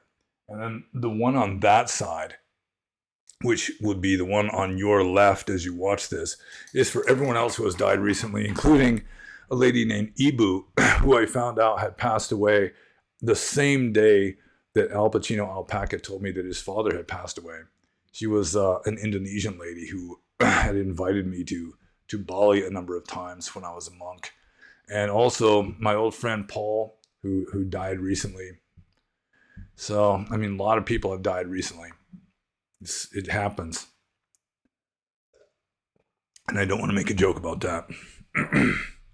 So, if Al Pacino Alpaca is watching, then the candle that's on this side, like that one, is for your father. And I'm just going to move on to Rui's next question here, which is, could it be said that the deepest form of ignorance is ignorance of anatta, or no self? For instance, one can choose at one's own peril to disregard suffering and impermanence, which are readily available to experience. In fact, disregarding them deliberately makes it possible not only to experience a measure of pleasure or happiness, but also to have the sensation of being able to prolong or revisit them at will. However, ignorance of anatta seems to be more fundamentally constitutive of the human condition, to the point of being involuntary and natural. And there is at least one text in the suttas, I believe it's in the Atthakavagga, which is a very ancient Buddhist text or collection of texts that says that the root of all delusion is the conceit, I am. So, yeah, I mean, like, the ignorance of anatta is the root of all ignorance and delusion. That's the fundamental one. So, yeah, I think it could be said that the deepest form of ignorance is ignorance of anatta. That was kind of an easy question considering the profundity of it. So I'm just going to move on to Rui's next question, which is, a human life is certainly required to come across the notion and aim or not at understanding it, which is anatta. But I suppose once seen, anatta cannot be deliberately unseen. Yeah, that's, I mean, anatta cannot be deliberately unseen, but it can be kind of forgotten or, not permanently forgotten, I think. It's once you have insights into anatta, it is going to definitely fundamentally alter your way of looking at things. But still, we've got all these latent habit patterns that I've been talking about in this Q&A, and a lot of these latent habit patterns involve just me, just how you're going to interact with other people, how you're going to feel when interacting with other people. It's going to involve a sense of self in these habits that are semi-conscious, autopilot things. And so you can have insights into anatta when you're meditating or you're having some moment of clarity, and then you go back into the world and you just get sucked back into samsara, and it's still there, but it just gets covered over with all this, you just sort of get distracted by all this I, me, mine stuff. So, any kind of deep insight, it's going to leave its mark. But so I don't know if you can completely 100% forget it unless you're in a coma or some such. But it can be forgotten to some degree, overlooked, ignored, that sort of thing. I don't know if you would call it deliberate, because if you're deliberately ignoring anatta, then you have to know that you're ignoring anatta, which means that you're not ignoring anatta because it's still there. So it would have to be like inadvertent, just natural, habitual, semi-conscious stuff coming up. So I'm going to move on to the next question here. This is from Cool Whip. And this is turning into a long one. Cool Whip says, on multicultural, multilingual beings and liminality and no self. Sometimes he has titles for his questions. And that was the title to this question. If a human being is brought up, he has brought up, if a human being is brought up multilingual and multicultural, then through experience arrives at the reality of no self as the causally conditioned patterns of self arise and cease very evidently. Could such a being be said to be liminal? They belong nowhere, are identified with nothing, thus see between the cracks of culture where being human can almost feel alien to them.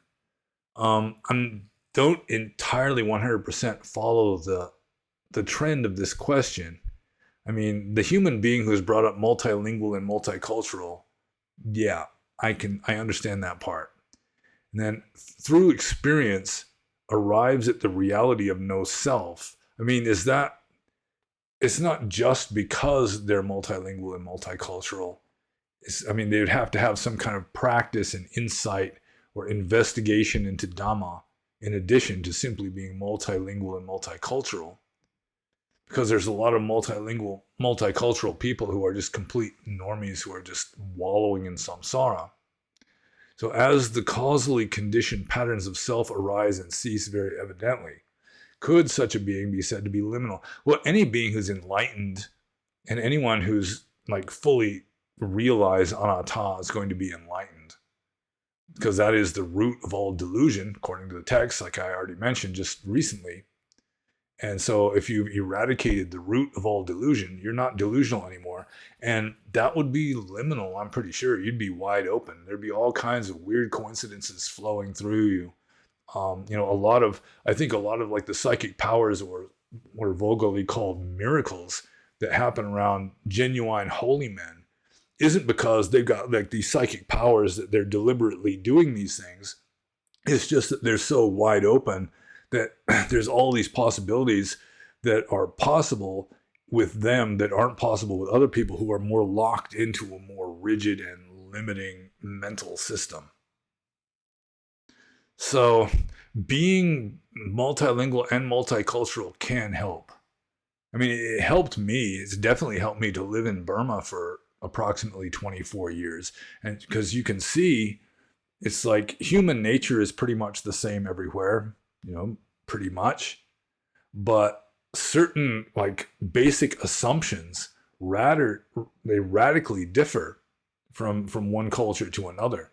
I mean, maybe not so much between like America and Canada or between, France and Belgium, but between America and Burma, yeah, there's significant differences. And the Burmese, they just don't see that they're culturally conditioned at all. The Americans, as a general rule, don't see that they're culturally conditioned at all. I mean, when I came from Burma to America, and I was trying to be a monk teacher to a bunch of Western Buddhists, it was amazing to me. And they were indignant if I even mentioned this to them, that, every single one of them resembled every other one of them more than they resembled the average Burmese Buddhist, because they had like the same assumptions that are culturally conditioned. And they just didn't see it. And if you try to point it out to them, they'd start getting bothered by that. Maybe it's just the way I was pointing it out to them, but still, just seemingly politely, just sort of as an observation.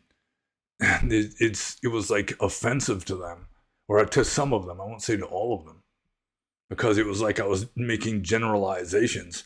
But I mean, the fact was that every single one of them acted like every other single one of them more than they acted like the average Burmese village Buddhist, just because of culture. Maybe a little bit of genetics, but mostly culture.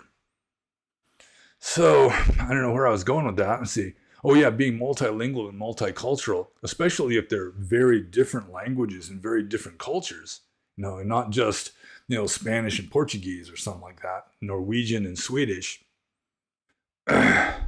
then yeah, I mean, you have a broader view, and you can detach from basic assumptions that most people just accept as basic assumptions. And then you can see that it's a cultural thing, because in this other culture that you're also familiar with, the assumptions are very different. So it can help, but I don't think that being multilingual and multicultural is a sufficient cause for enlightenment. And I'm drinking orange juice, by the way. So, yeah, and just being enlightened, or just the less locked into a cultural system you are, the more liminal you're likely to be. Just because you're freeing yourself of some of the constraints, some of the walls around you are being, you're at least creating some windows and doors, maybe making a bigger prison at least. So yeah, I mean, I would call that a liminal state. Just the more insight you've got, the more detached from just normie reality you are, the more liminal you are likely to be. So I guess I'll just move on to Cool Whip's next question here, which is, the title of this is On 40-Hour Work Weeks and Enlightenment. And the question is, imagine a person whose only contact to Buddhism is through YouTube and books, and is conditioned to a certain culture, the West. This person that cannot move to the Buddhist majority countries, Burma, Sri Lanka, Thailand, where the culture supports monasticism and renunciation and absorb the Dhamma, is condemned to stay in their country due to mundane realities like visa, residency, livelihood, family, etc. Is this person's karma such that they cannot become enlightened in this lifetime? thus paying off the karma of being a cog in the Western economic machine, having to hope for better karma next time, because I would like to ordain, but the risks involved and the reality is so far-fetched, it isn't clear that ordination will increase my chances of enlightenment. I can't even imagine it. You can't give up everything if you aren't ready for it based on faith. But not ordaining means 40 hours a week, although for the next few years is more likely 60 to 80 hours a week. I am wondering if working so much simply to have a livelihood means that I will progress very slowly in meditation. I have heard teachers say that it's all about moments, the quality of meditation, but then it is both quality and quantity. How would you refute a claim that, for example, person X needs 60,000 hours of formal meditation in this lifetime to become a sotapanna, and say mindfulness at work wouldn't count? Mind is occupied with knowledge work. Have you heard of cases of 30 to 50-year-old men ordaining? What is the latest one can decide this? So there's kind of a number of questions here. It's kind of a long question. So I guess I'll scroll back up to the top here. And talking about, let's see, is this person's karma such that they cannot become enlightened in this lifetime? So he's talking about someone who's born and raised in Western culture and they can't really leave their culture for whatever reason. Maybe they've got an aged mother to support or something. Is this person's karma such that they cannot become enlightened in this lifetime? No, there's always the possibility of becoming enlightened in this lifetime. I mean, your odds are increased dramatically, I think, significantly, if you renounce the world and become like a spiritual mendicant, like a professional meditator. That certainly it increases your odds. But, even monks, for the most part, don't become enlightened. Most monks don't become enlightened. And, I mean, there are a few lay people who manage to do it. It's just they're ripe. They've got the momentum going or whatever, or the lack of momentum from a karmic sense. So, yeah, it is possible. Although in the West, my experience with people who are at least claimed to have enlightenment experiences is that they are slammed into enlightenment. It's not due to practice so much as just having the momentum going from previous existences, and then they just have a near-death experience or some huge, existential crisis or something that just slams them out of their ordinary way of thinking and into like liberating insight. Like Eckhart Tolle supposedly had an experience like that. So, I mean, you should never think that it's impossible to become enlightened if you're not a monk or if you're still living a worldly life. It's still possible, especially, if your heart is sort of deeply yearning for wisdom and enlightenment and so forth. Not so much in a goal-oriented sense as that's just the direct. It's like a salmon swimming upstream, seeking out the creek of its birth, and it's just like something inside you is just sort of like driving you in that direction. Then that is going to, I mean, that's going to get you farther than just formal practice, just going through the motions. So let's see, where's the next part of the question here? See, because I would like to ordain, but the risks involved and the reality is so far-fetched, it isn't clear that ordination will increase my chances of enlightenment. To some degree, it reminds me of something in my own monk life, that I wanted to be like an ancient Indian monk. I wanted to follow the suttas. I did not become an ordained Theravada Buddhist monk because I wanted to be like modern Burmese monks.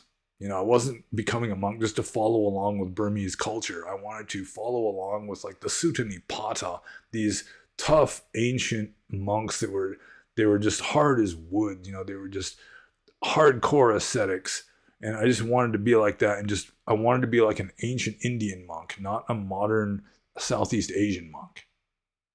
And so I tried, and it turns out that I just couldn't convert to ancient Indianness because I'd still have Led Zeppelin playing in my head when I wake up in the morning. I'd have memories of Gilligan's Island. It's like I'd give a Dhamma talk and I'd bring up an episode from the Flintstones and illustrating my point. It's just my psyche, or like my habit patterns, my basic assumptions and so forth are modern Western assumptions. And I'd go live in Burma for 20 years and I was always an outsider because I'd still think like a Westerner, like a modern Westerner. So there is some truth in the idea that ordination won't necessarily increase a person's chances of enlightenment under certain circumstances. But I mean, it's certainly not going to hurt. I mean, I think it would increase pretty much anyone's chances unless they were just not cut out to be a monk at all and were just chafing and rebelling against it.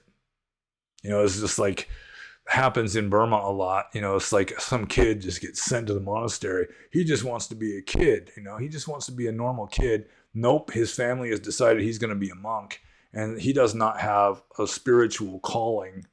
He's just pretty much forced into it. Then, yeah, I mean, he's not going to become enlightened. It's very unlikely that he will become enlightened any more than the ordinary layperson will become enlightened. I mean, it's always a possibility, but just going with statistics, it's not something that you should bet money on. So when he says you can't give up everything if you aren't ready for it, yeah, that's true.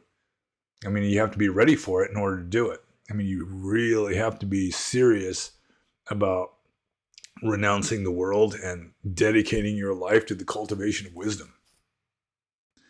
Let's see. And he continues here, but not ordaining means 40 hours per week of work, although for the next few years, more like 60 to 80 hours a week per work. Yeah, well, I mean, time and energy are like money. If you spend them on one thing, you can't spend them on something else. So, I mean, if you're dedicating most of your time to a career, then yeah, you're going to have much less time to dedicate towards Dharma. That's just common sense. And it is true that some teachers say that it's all about moments and the quality of meditation, but still you have to have momentum going. And if it's interrupted by mostly work and worldly things, then you're not going to have as much momentum going with regard to your Dhamma practice. I mean, there have been some meditation masters. Uba Khin, for example, was the teacher of S.N. Goenka. And Uba Khin was like a government bureaucrat working in an office. And still he managed to be a meditation master. So it is possible if you've got a talent for that sort of thing, or just, the circumstances just are favorable for you, it can still happen. So finally we get to this part at the end here. How would you refute a claim that, for example, person X needs 60,000 hours of formal meditation in this lifetime to become a Sotapanna? Well, first of all, the whole Sotapanna thing is problematic. It's sort of like the faith-based Buddhas. I do think that it's the doctrine, orthodox doctrine in Theravada does not necessarily correlate with empirical reality. So just set that aside. But you need 60,000 hours of formal meditation supposedly to, reach some breakthrough. I don't think so. I mean, maybe you had those 60,000 hours in a previous existence and you've still got the momentum going. Something like that. I mean, it can happen. So, let's see. Have you heard of cases of 30 to 50-year-old men ordaining? What is the latest one can decide this? Yeah, well, in Burma, I mean, a lot of men ordain when they retire. I knew this. I went to Japan with a monk who, he was, he practiced meditation and so forth a lot before he became a monk, but he was a surgeon. He was a doctor. And after he retired from being a successful surgeon, then he ordained. So he was ordained like when he was like 70 years old. And there are there are indications that the older you are when you ordain, the more difficult it is for you to make progress because, of course, you're more set in your ways. Like every day that you put off ordaining is 2 days lost because you got one less day of your life and one more day of accumulated habits to contend with. So, I mean, there is no cutoff. I mean, anyone can ordain. You can ordain at the age of 70 or 80, as long as you're still in reasonably good health and you're not like, got a tube up your nose or something. But the longer you wait, the more it's you got less time to accomplish what you need, and you got more years of accumulated habits and just being set in your ways that's going to try to it's going to restrict you to some degree. You'll have less freedom of mind just because of just being a normie for so long. So yeah, I mean, you can ordain when you're old, although it is more difficult than if you ordain when you're young. So I guess I answered that question. So I'll move on to the next question, which is from Al Pacino Alpaca. And I remind Al Pacino Alpaca that the candle on this side is dedicated to his father. And then the one on, I'm confusing myself. Let's see. The one on this side is for Al Pacino Alpaca's father. The one on that side is for everyone else who has died recently, including Ibu in Bali and my buddy Paul. So anyways, Al Pacino Alpaca says, after the funeral, actually after 2 funerals, I have just one thing to say. Atthaka Wagga and the teaching of the Buddha, like Paticca and Tao Te Ching, seem to imply that the one who fully understands the following sentence is enlightened. And I have experienced it today, kind of. The sentence is, things are not what they appear to be, nor are they otherwise. Any thoughts? Well, that sentence, I don't remember it from any Pali text. It could be just a different translation. I think there's one line that appears more than once in the Sutta Nipata that, no matter how you think of it, it's always otherwise. Something like that. So maybe that's what he's translated here, just relying on a different translator than me.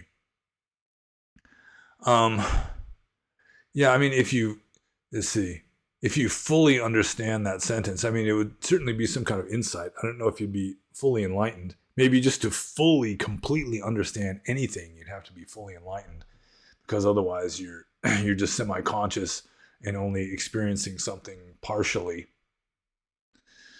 So let's see.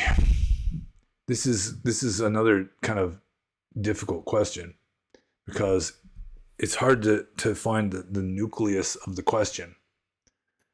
Let's see. Someone who fully understands the following senses and is enlightened. Things are not what they appear to be, nor are they otherwise. Yeah, that's like a paradox. And yeah, I think I would have translated that differently. If it's in the Atthaka Wagga, I certainly translated it different from that. I think it's, no matter how you think of it, it's always otherwise. I think that's how I translated it. So, yeah, I mean, it's definitely an insight. It's definitely like an aspect of wisdom, but just like grokking it, intuitively, like understanding it. Yeah, I mean, it'd be like a flash of insight or like a certain aspect of wisdom. But yeah, it is unfortunate that it's usually unpleasant events that trigger like insight in us.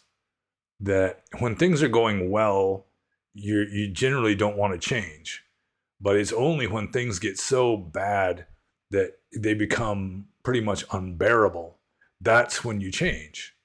And so, I mean, if you're living a life where everything is comfortable everything's nice, you're not going to make much progress, which is why the small g gods in the heaven realms generally don't make much progress according to Buddhist philosophy, because everything's so nice there.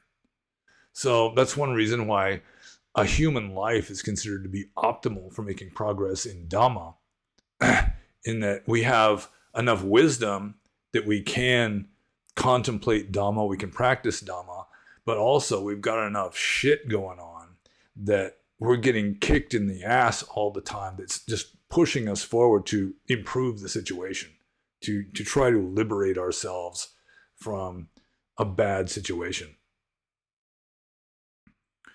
And it is unfortunate. I think Ram Dass said that it's like utter despair is just an absolute prerequisite for significant spiritual growth. And I have to admit, for my whole life, I kind of wish that he was wrong. I'm just hoping that he's wrong. But my own life experiences do seem to bear that out, that the most spiritual progress I have made in my life has been the result of just utter despair and crisis. So they are, in a way, blessings in disguise, sort of.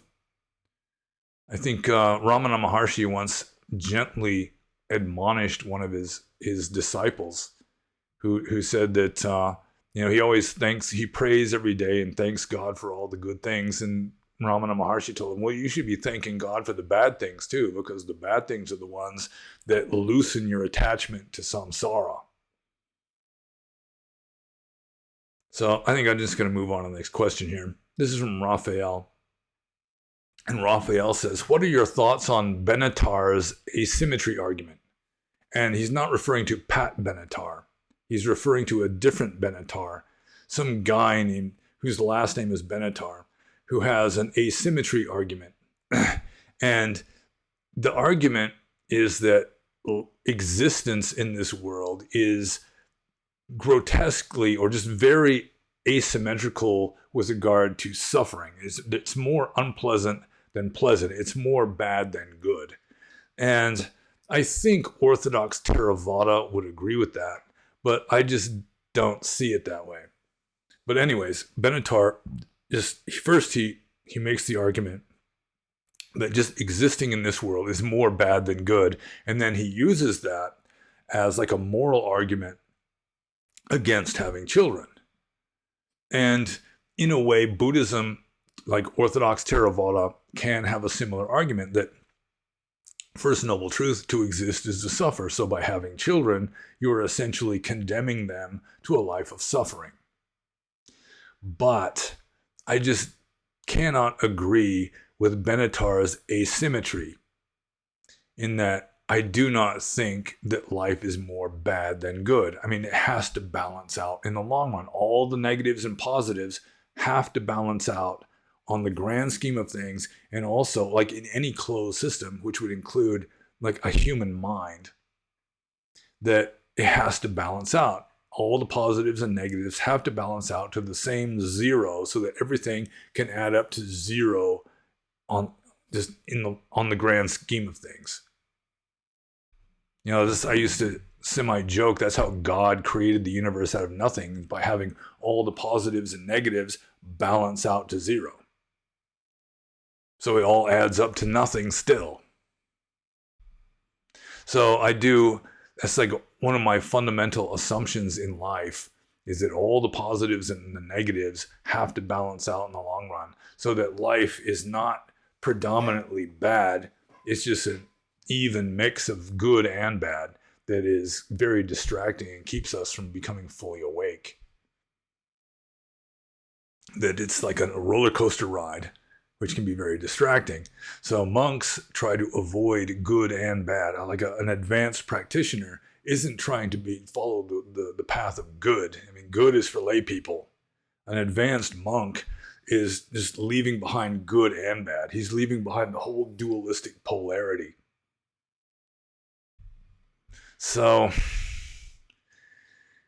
I guess those are my thoughts on Benatar's asymmetry argument. I mean, you can argue that the first noble truth is true, so that if you do have children, you are condemning them to a life of suffering, but it's also going to be a life the opposite of suffering, because they're going to have to balance out in the long run. And yeah, so it's mainly the asymmetry that I just can't really accept, because I do think that there is a symmetry, there is a balance. That there has to be a balance. I mean, that's just the way reality works, or samsara. That's the way samsara works. That, let's say we've got all these things in our life. We draw this line down the middle, and the ones on this side are good, and the ones on that side are bad. Let's say somehow we are able to eliminate all the stuff we consider to be bad in our life.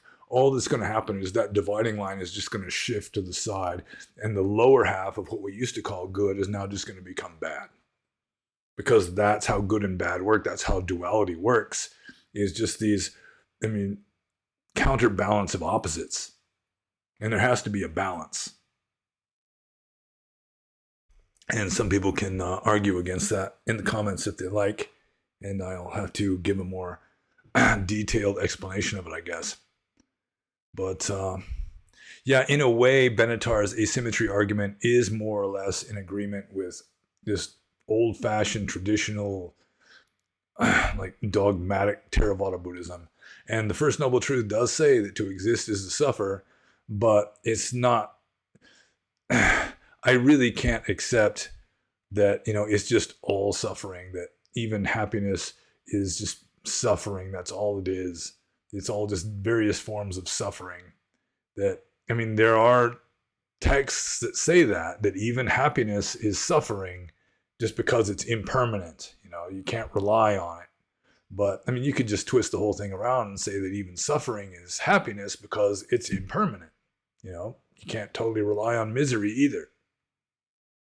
So I do think it's more of a Taoist point of view than a Buddhist one, that there really does have to be a balance of yin and yang. That's just the way the world exists, is through this balance of opposites. That's how duality exists. So I'm just going to move on to the next question here. This is from Elias. And Elias says, did the Buddha ever say that work is meaningless and similar to slavery when he encouraged laymen to become monks? And I do not recall the Buddha ever saying that work is similar to slavery. I don't think the Buddha was a libertarian, or whoever it is that says that working for money is wage slavery. That we should all just get everything we want without having to work for it, apparently. So let's see here. I don't recall seeing anything like that in the suttas. Work is meaningless. In the Buddhist time, most people that were working were agriculturalists. This is before the Industrial Revolution. And growing food really is kind of necessary to keep human beings going. You could say that existence itself is kind of meaningless. But if you accept that existence itself does have some virtues to it, then keeping that existence going by eating food that is grown by farmers is pretty much necessary. So, yeah, when he said that, when he encouraged laymen to become monks, he didn't use the argument that they're wage slaves or whatever. He was saying that, to live the life of a layperson is very distracting, very constricting. It's the realm of dust and dirt, so to speak. It's a narrow existence, and that being a monk, you're free as a bird. It's the path to freedom, and also the path to awakening. So there's that too. So yeah, I guess I answered that one. I'll just move on to Elias's next question here. Isn't it easy to get woke Buddhists to leave the Sangha by pointing out that the Buddha didn't want to ordain people with physical disabilities? I don't know. I've never really tried to get a woke Buddhist to leave the Sangha by pointing out that the Buddha didn't want to ordain people with physical disabilities. The way it works, I don't even know what Elias here means by Sangha, if he means ordained monks, or whether he just means like what Western Buddhists call Sangha, which is just if you go to a Dhamma hall and meditate sometimes, then you're a member of the Sangha, even if you don't even keep 5 precepts or anything.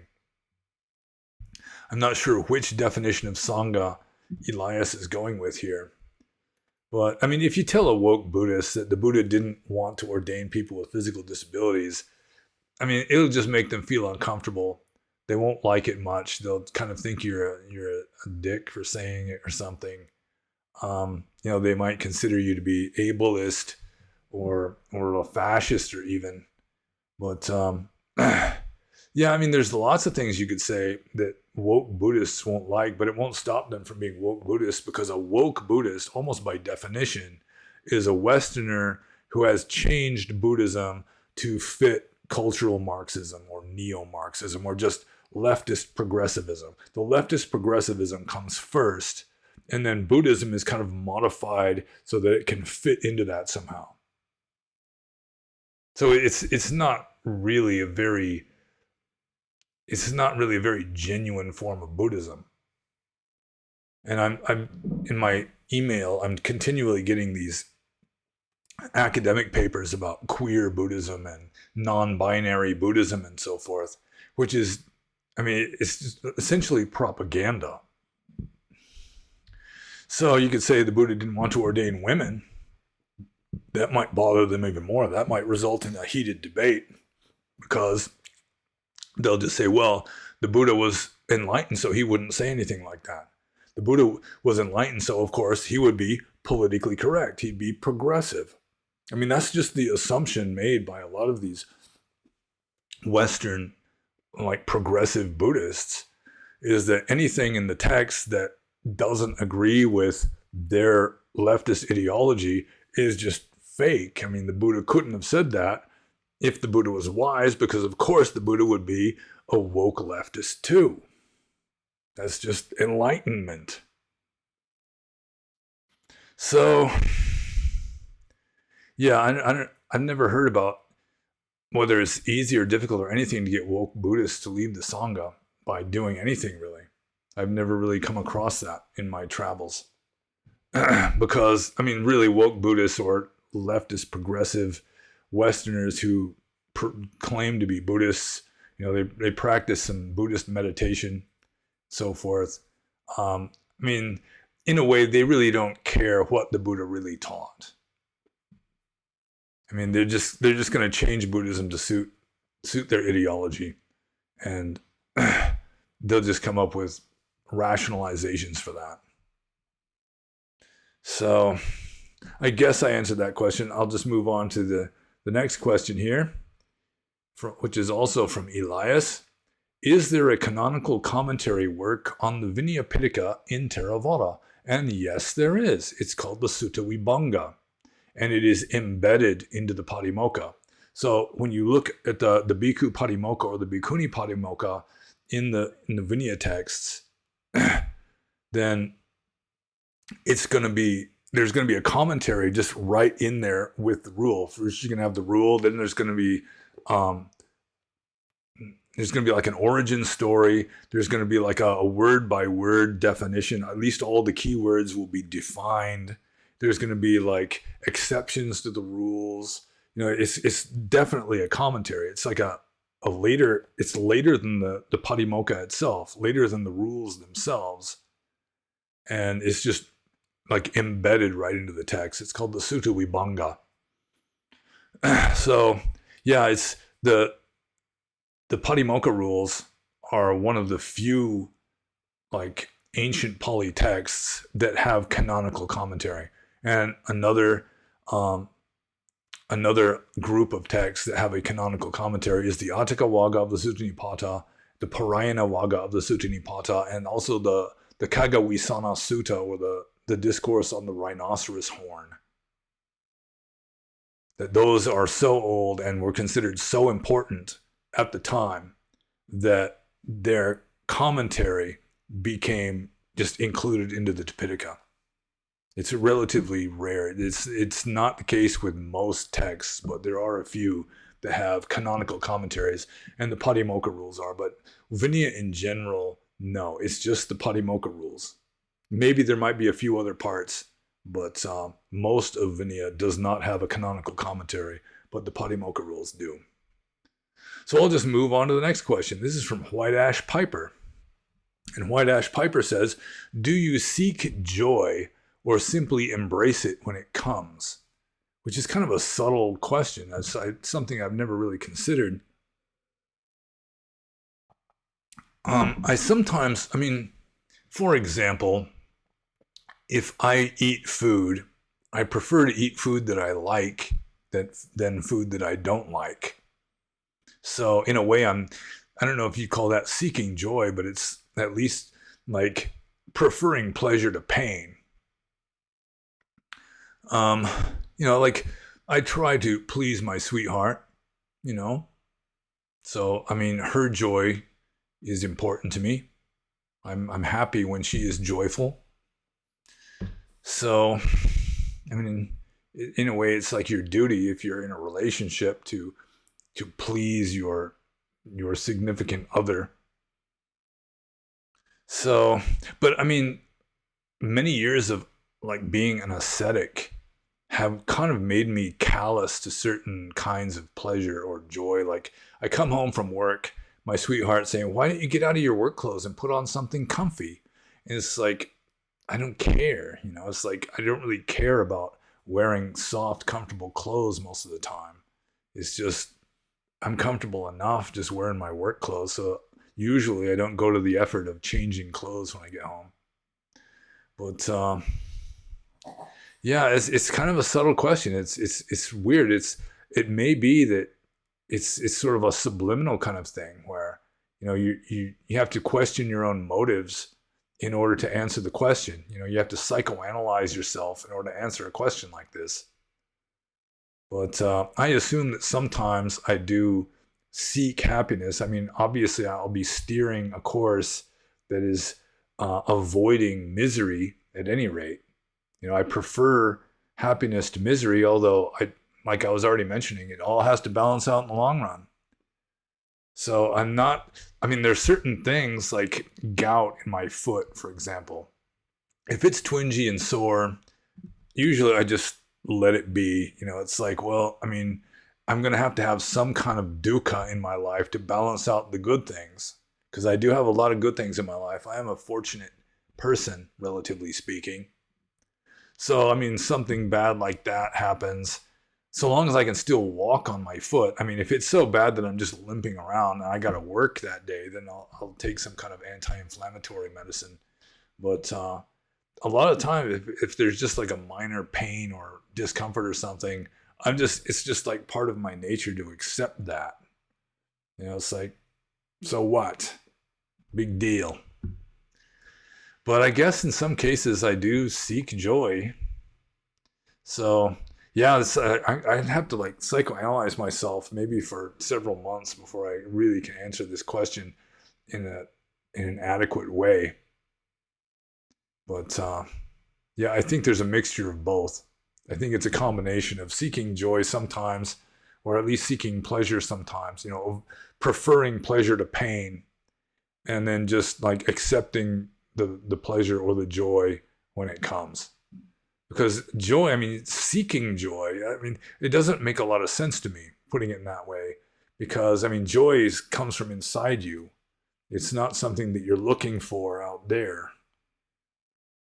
Although, certain circumstances are more conducive to joy than others. Finding the right woman, for example, is more conducive to joy, although it all has to balance out in the long run. So, yeah, I'll just psychoanalyze myself for a few months and get back to you for the like definitive answer to that.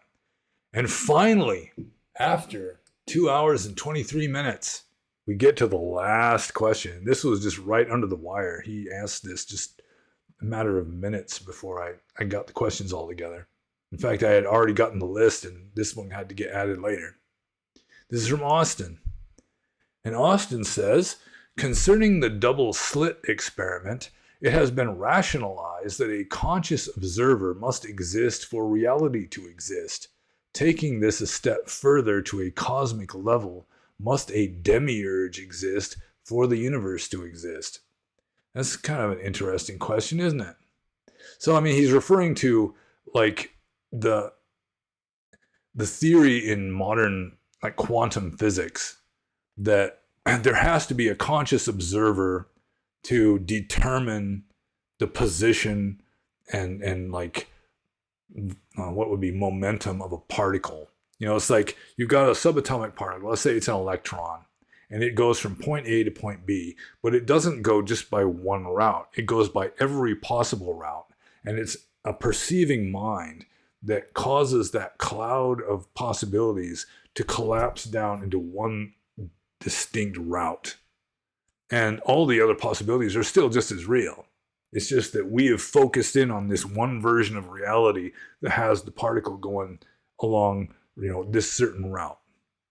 And the entire universe is that way. It's just this cloud of possibilities that requires a perceiving mind to focus on one set of these possibilities that collapses it down into something discrete. And so Austin here is saying, I mean, must a demiurge exist for the universe to exist? So like a creator God.